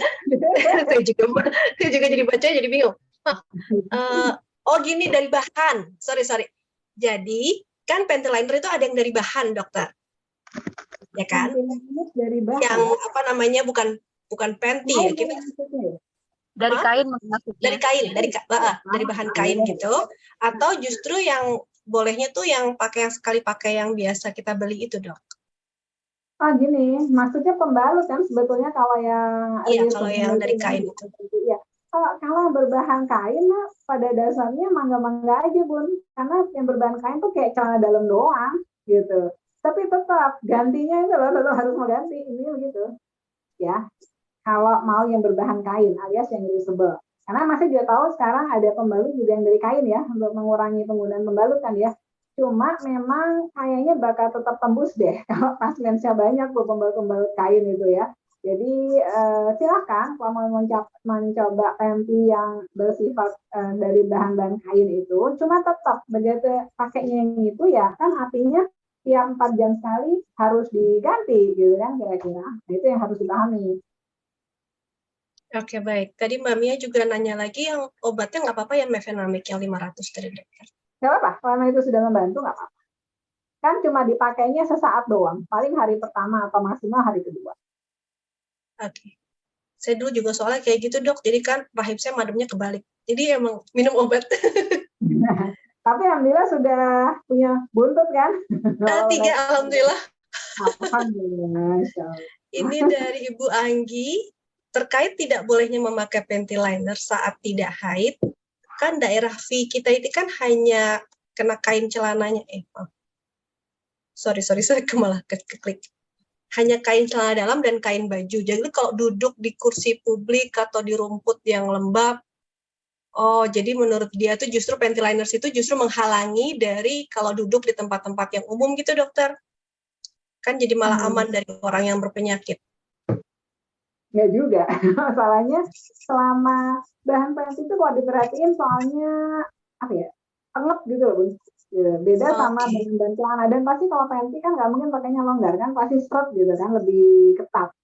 Kalau dibuat sebagai pelindung, ya celana dalam itu pelindung kita gitu sebetulnya ya, tidak harus dengan harus tambahan panty lagi. Sebetulnya sih seperti itu. Sudah cukup ya dokter ya? Iya. Cuma kita kembali ke sebenarnya.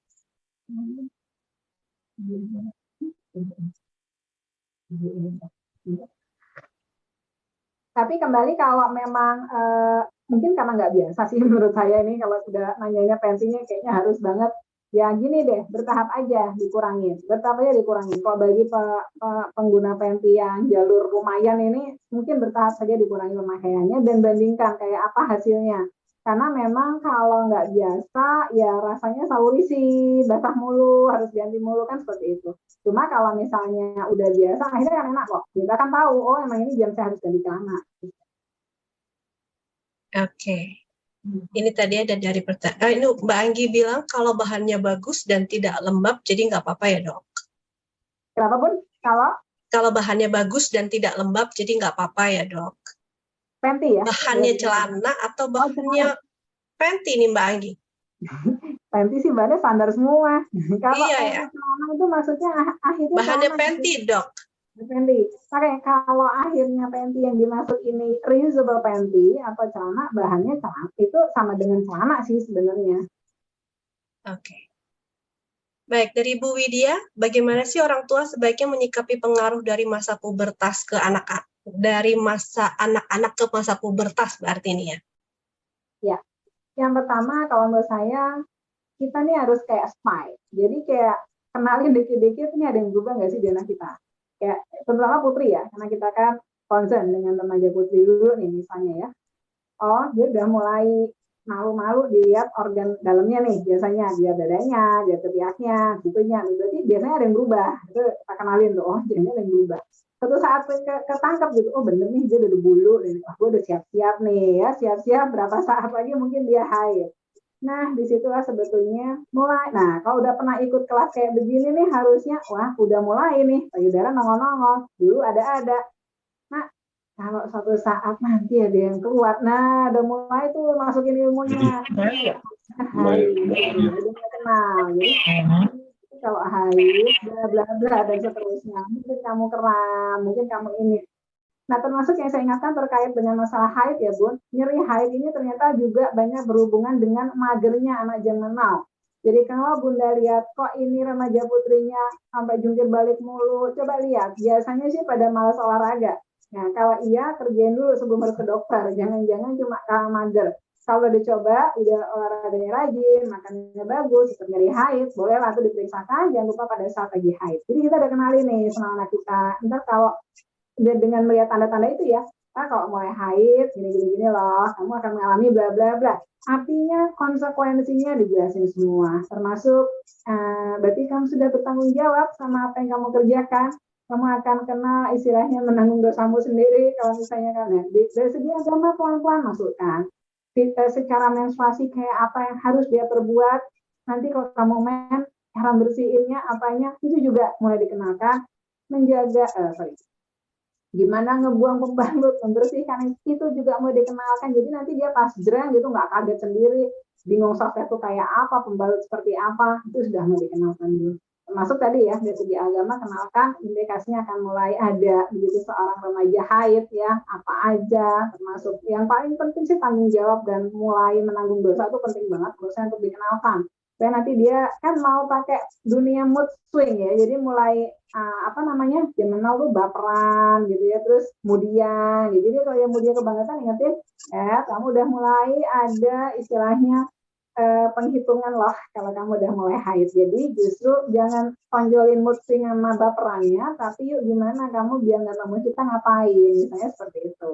Lalu tentunya yang terakhir yang perlu juga ditekankan ada jaga organ reproduksimu, karena wanita itulah akan selalu menjadi pihak yang akan sangat dirugikan kalau sampai organ reproduksi tidak terjaga dalam tanda petik dari kaum pria.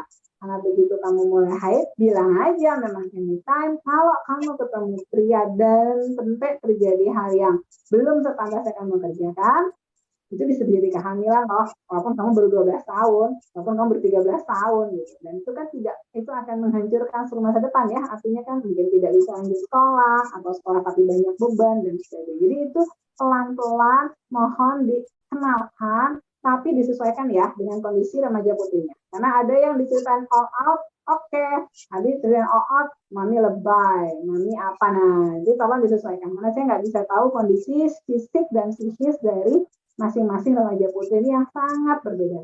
Jadi mohon dikenali dulu remaja putrinya tipe mana gitu ya. Lalu perkenalkan yang saya sebut tadi perlahan-lahan supaya nanti dia pada saatnya nggak kaget dan bingung sendiri. Itu aja sih pada dasar. Sekaligus tentang penyakitnya tadi itu juga dijelasin juga ya dok ya. Biar agak-agak. Termasuk kerusakan organ reproduksi itu kan sangat penyakit ya. Jadi seperti itu. Oke. Dok, ini kalau perawatannya setelah ada tumbuh bulu di bagian kelamin, Bu Farah menanyakan, berarti sebetulnya sama-sama seperti kita. Aja gitu tadi ya dokter jelaskan ya. Ya, perawatan lupa ya, saya menjelaskan perawatan ya. Jadi gini, kalau yang jelas sebetulnya ya Bun, ajarkan untuk tidak mencukur sih. Kalau saya anjurkan, tetap kayak kita-kita ini, pada bunda-bunda ini kan, kami dokter kandungan kalau mengajarkan pada bundanya tidak mencukur ya. Tidak mencukur habis, tapi hanya menggunting halus gitu.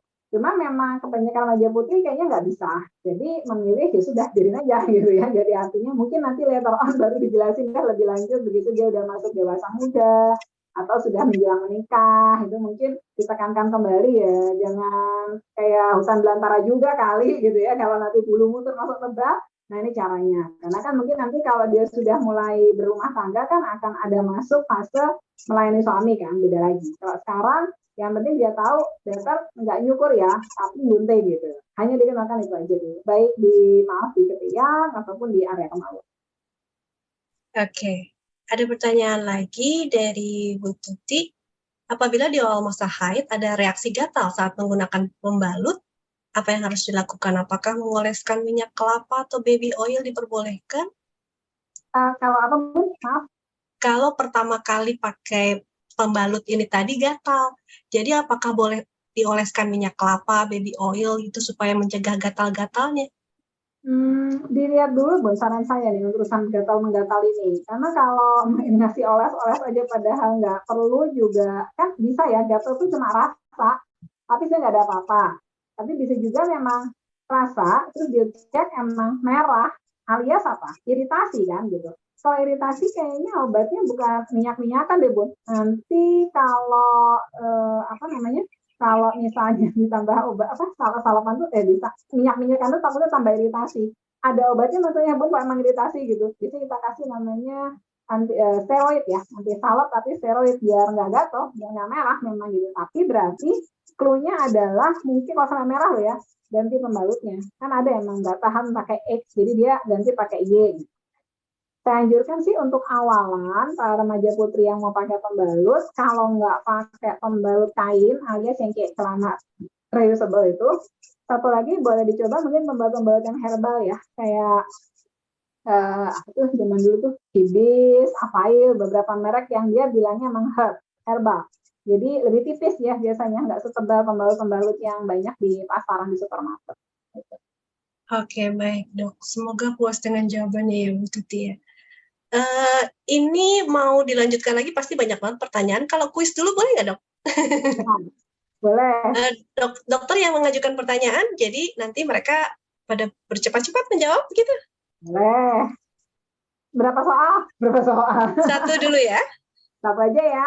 Oke. Ya. Karena waktunya juga udah mulai mepet ini ya, ntar lagi maghrib. Iya nih, kalau mau diterusin banyak banget ya dok ya. Sampai besok pagi kayaknya Bun, kalau terusin.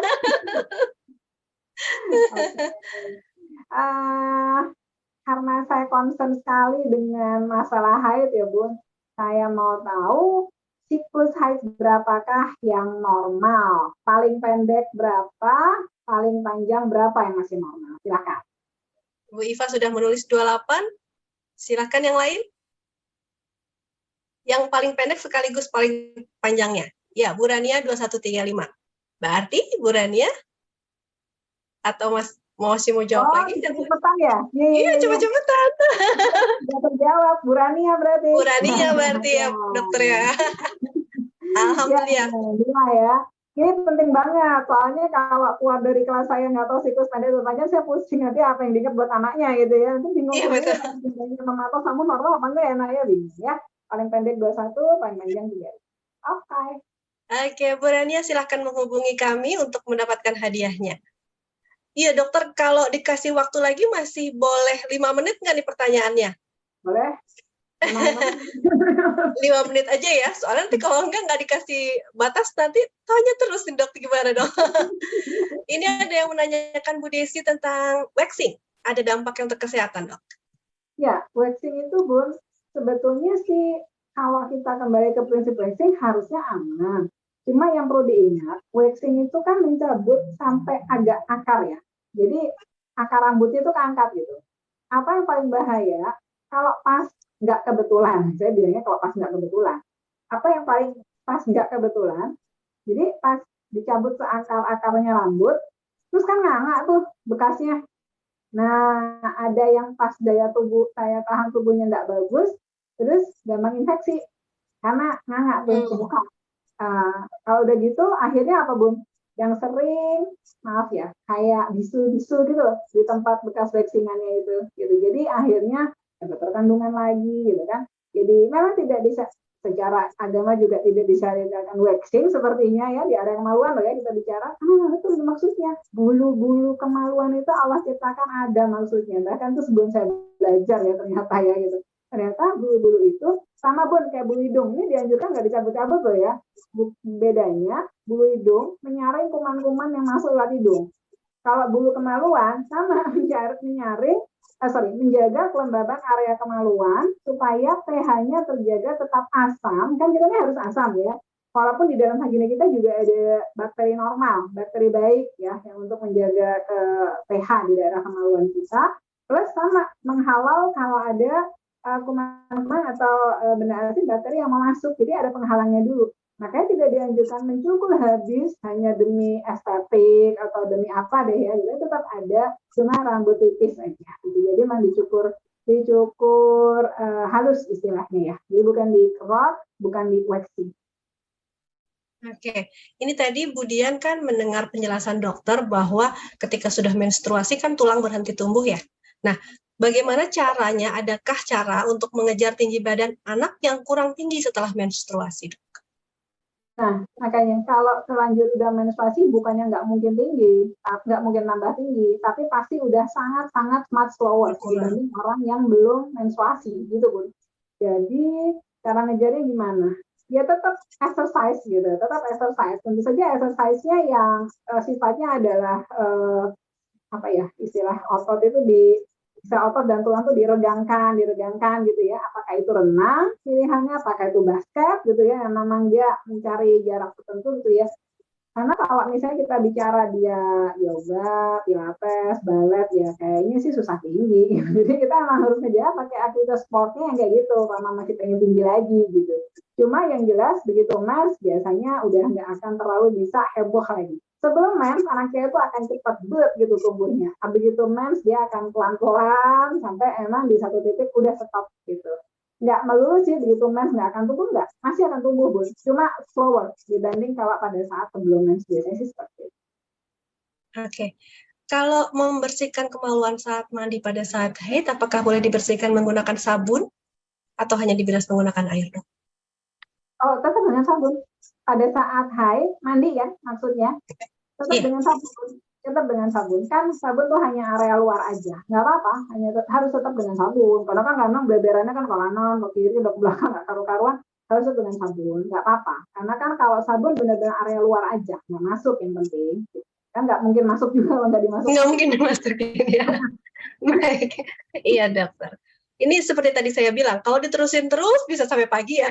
Jadi kita baru nggak asiknya ngobrolin gini kalau udah pernah masuk forum begini. Kalau belum rasanya ngapain sih gitu. Begitu udah masuk baru kebayang. Karena memang impact-nya luar biasa. Karena kita ini wanita, kita punya anak remaja putri yang ya ini semua nanti akan apa ya istilahnya ya menjadi masa depan lah ya untuk lebih lanjut. Dan yang akan betul sih mungkin kalau kita tidak bisa membahas banyak hal, ingatkan putra-putri, terutama putri ya, remaja putri ini untuk betul-betul mengkonsumsi makanan sehat, tapi seimbang. Jangan sampai diet picky eater atau diet tapi terlalu ketat dan tidak seimbang. Karena implikasi luar biasa. Tubuh kita ini sangat butuh protein, baik untuk perkembangan telur, rahim, ya tubuh gitu ya, semuanya butuh protein. Karbo bukan yang nggak perlu tapi secukupnya. Gula bukan yang nggak perlu tapi secukupnya. Nah, itu tolong betul dianjurkan pada remaja putri supaya mau untuk merubah lifestyle yang sehat sesuai anjuran, jangan terlalu ketat-ketat hanya dengan tujuan postur atau berat. Jadi jangan sampai kalau belum tercapai berarti belum, terus jangan dia dietnya benar karena dia nggak olahraga, sama juga harus ngaco kan, kebalikannya aja. Dan mungkin sedikit promo nih Bunda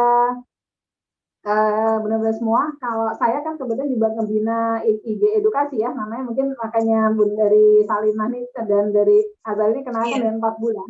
Itu kami memproduksi snack sehat juga, namanya Milbun. Ini kan saya di rumah sakit ya, jadi variannya nggak banyak yang ada di depan saya untuk dami ke pasien.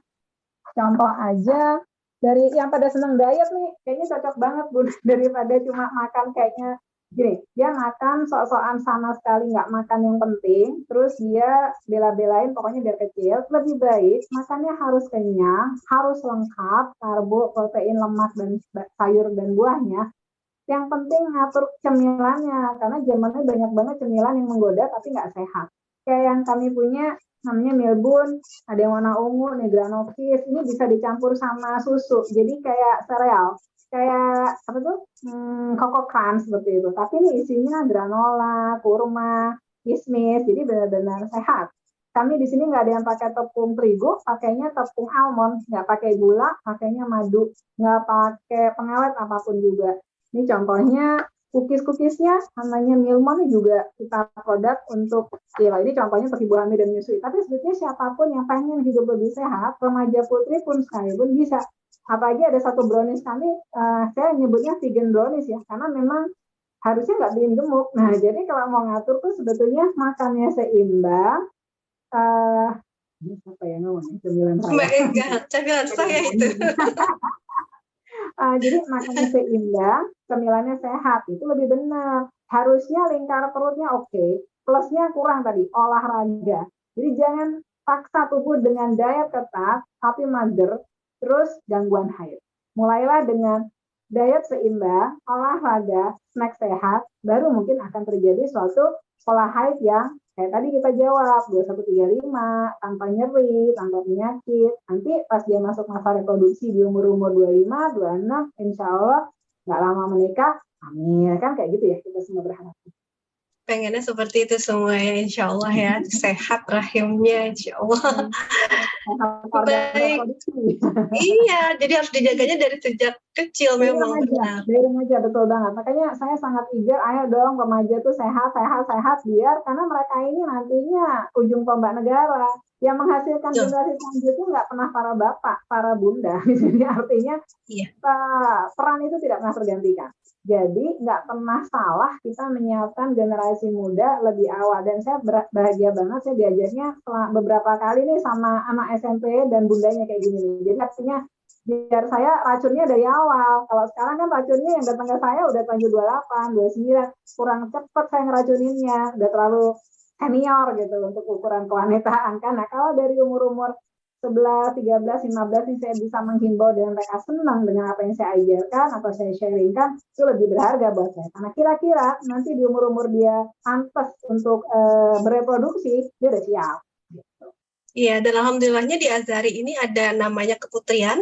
Jadi setiap hari Jumat itu biasanya anak-anak kelas 4, 5, 6 itu sudah mulai berbincang-bincang sama gurunya gitu, dengan teman-temannya juga tentang masalah-masalah seperti ini. Yang terakhir kemarin masalah sebelum haid itu harus bagaimana, haid itu seperti apa. Jadi ya insya Allah kita racunin aja dengan yang hal-hal yang baik ya dok ya. Racun itu untuk yang baik harus dimulai seawal mungkin. Supaya nanti sudah nyampe lah mereka di dunia nyata. Oh iya, bundaku udah pernah cerita. Oh iya, dokter Ati juga pernah ngomong. Jadi ada yang pernah dia ingat sebelum yang racun beneran datang gitu ya. Ini racun baik dulu kita kasih. Bukan racun. Insya Allah racun baik aja deh. Baik, selanjutnya kita masuk pada acara terakhir yaitu doa yang akan dipimpin oleh Ustadz Suwaidi. Monggo Ustadz. Oke, terima kasih waktunya Bunda. Assalamualaikum warahmatullahi wabarakatuh. Waalaikumsalam warahmatullahi wabarakatuh. Di penghujung acara kita lanturkan mungkin istighfar 3 kali. Ikhtiar kita sambungkan kepada Allah Subhanahu wa taala dan bertawakal kepadanya, bermohon agar kita semua mendapat perlindungan, demikian juga putra-putri kita. Astaghfirullahaladzim, astaghfirullahaladzim, astaghfirullahaladzim. Bismillahirrahmanirrahim. Alhamdulillahirabbil alamin. Hamdasyakirin, hamdan na'amin, hamdan yafi ni'amahu yukafi mazidah. Allahumma ya Rabbana wa ilahana lakal hamdu wa lakal syukr wa lakal mulku kama yanbaghi li jalali wajhikal karim wa 'azimi sultanik. Allahumma ya alim ya khabir. Ya Allah, di sore ini di hari Jumat Sayyidul Ayyam, di hari yang mustajab, kami bermohon kepadamu ya Allah, terima amal kami pagi sore ini. Zidna ilman nafi'ah, karuniakan kami kepada kami semuanya ilmu yang bermanfaat sebagai bekal untuk ibadah kami dalam kehidupan ini. Allahumma ya Allah, Rabbana zalamna anfusana wa lam taghfir lana wa tarhamna lanakunanna minal khasirin. Allahumma rabbana hab lana min azwajina wa dhurriyyatina qurrata a'yun waj'alna lil muttaqina imama. Allahumma ya Allah, putra-putri kami adalah amanah darimu, engkau yang menciptanya, engkau juga yang sudah melahirkannya lewat rahim kami, ya Allah, para bunda. Maka amanahmu ini ya Allah, tolong jaga juga ya Allah. Kami terbatas, pengawasan kami terbatas, tapi engkau ya Hayyu ya Qayyum, 24 jam, engkau tidak pernah tidur ya Allah, engkau tidak pernah ngantuk ya Allah. Maka tolong jaga putra-putri kami, pelihara mereka semua ya Allah dari fitnah akhir zaman. Tancapkan kepada mereka ya Allah putra-putri kami, demikian juga kami, keimanan yang sempurna, keistiqomahan dalam ibadah, kecintaan kepada Allah dan Nabi-Mu, kecintaan kepada Al-Quran Al-Karim. Allahumma ja'alna min ahlil ilmi wa ahlil khair wa ahlil Quran. Jadikan kami semua ya Allah ahli ilmu, ahli Quran, dan jadikan juga kami ya Allah sebagai umat Nabi Muhammad yang insya Allah akan bersama beliau kelak di surganya. Amin ya rabbal alamin. Rabbana afrigh alaina sabra wa tsabbit aqdamana wansurna 'alal qaumil kafirin. Ya Allah, tuangkan kepada kami kesabaran untuk menemani, untuk merawat, mendidik dan membesarkan putra-putri kami hingga mereka juga mendapatkan keimanan dan ilmu yang bermanfaat, meneruskan sunnah-sunnah Nabi dan ajaran-ajaran Al-Quran. Allahumma rabbana la tu'akhidna in nasina wa akhtana. Kesalahan kelalaian kami dalam mendidik mereka ya Allah ampuni, pasti banyak kesalahan kekurangan dari kami, maka ampunilah ya Allah. Jadikan kami semua ahli surga, jadikan kami semua, keluarga kami semuanya selamat dari dunia ini, yaitu menjadi orang yang husnul khatimah. Allahumma ya Allah rizukna husnul khatimah. Jadikan kami semua, keluarga kami, keluarga Asy'ari, putra-putri kami semuanya membawa iman dan Islam di akhir hayatnya hingga mereka tidak terpisah nanti bersama kami semuanya. Rabbana atina fid dunya hasanah wa fil akhirati hasanah wa qina adzabannar. Selamatkan kami dari neraka-Mu ya Allah. Perkenankan, izinkan kami untuk memasuki surga-Mu, bertemu sowan kepada Nabi Muhammad sallallahu alaihi wasallam, terutama di surga Firdausnya. Dan walaupun banyak dosa dan dari kami semua, semoga Engkau berkenan untuk mengizinkan kami selamat dari api neraka dan memasuki surga bi ghairi hisab. Rabbana atina fid dunya hasanah wa fil akhirati hasanah wa qina adzabannar. Sallallahu alaihi sayyidina Muhammad wa ala alihi wa sahbihi wasallim wa akhiru da'wana alhamdulillahi rabbil alamin. Demikian kurang lebihnya, mohon maaf. Assalamualaikum warahmatullahi wabarakatuh. Waalaikumsalam warahmatullahi wabarakatuh. Amin, amin, amin ya rabbal alamin. Jazakallah khair Ustadz Saidi yang sudah membacakan doa untuk kita sore hari ini. Ibu-ibu dan bapak sekalian, kami dari seluruh tim kajian Azhari mohon dimaafkan jika ada kesalahan, dan kami juga menerima masukan supaya kajian kita bersama ini bisa menjadi lebih baik dan makin baik lagi. Mari kita tutup dengan hamdalah dan doa penutup majelis.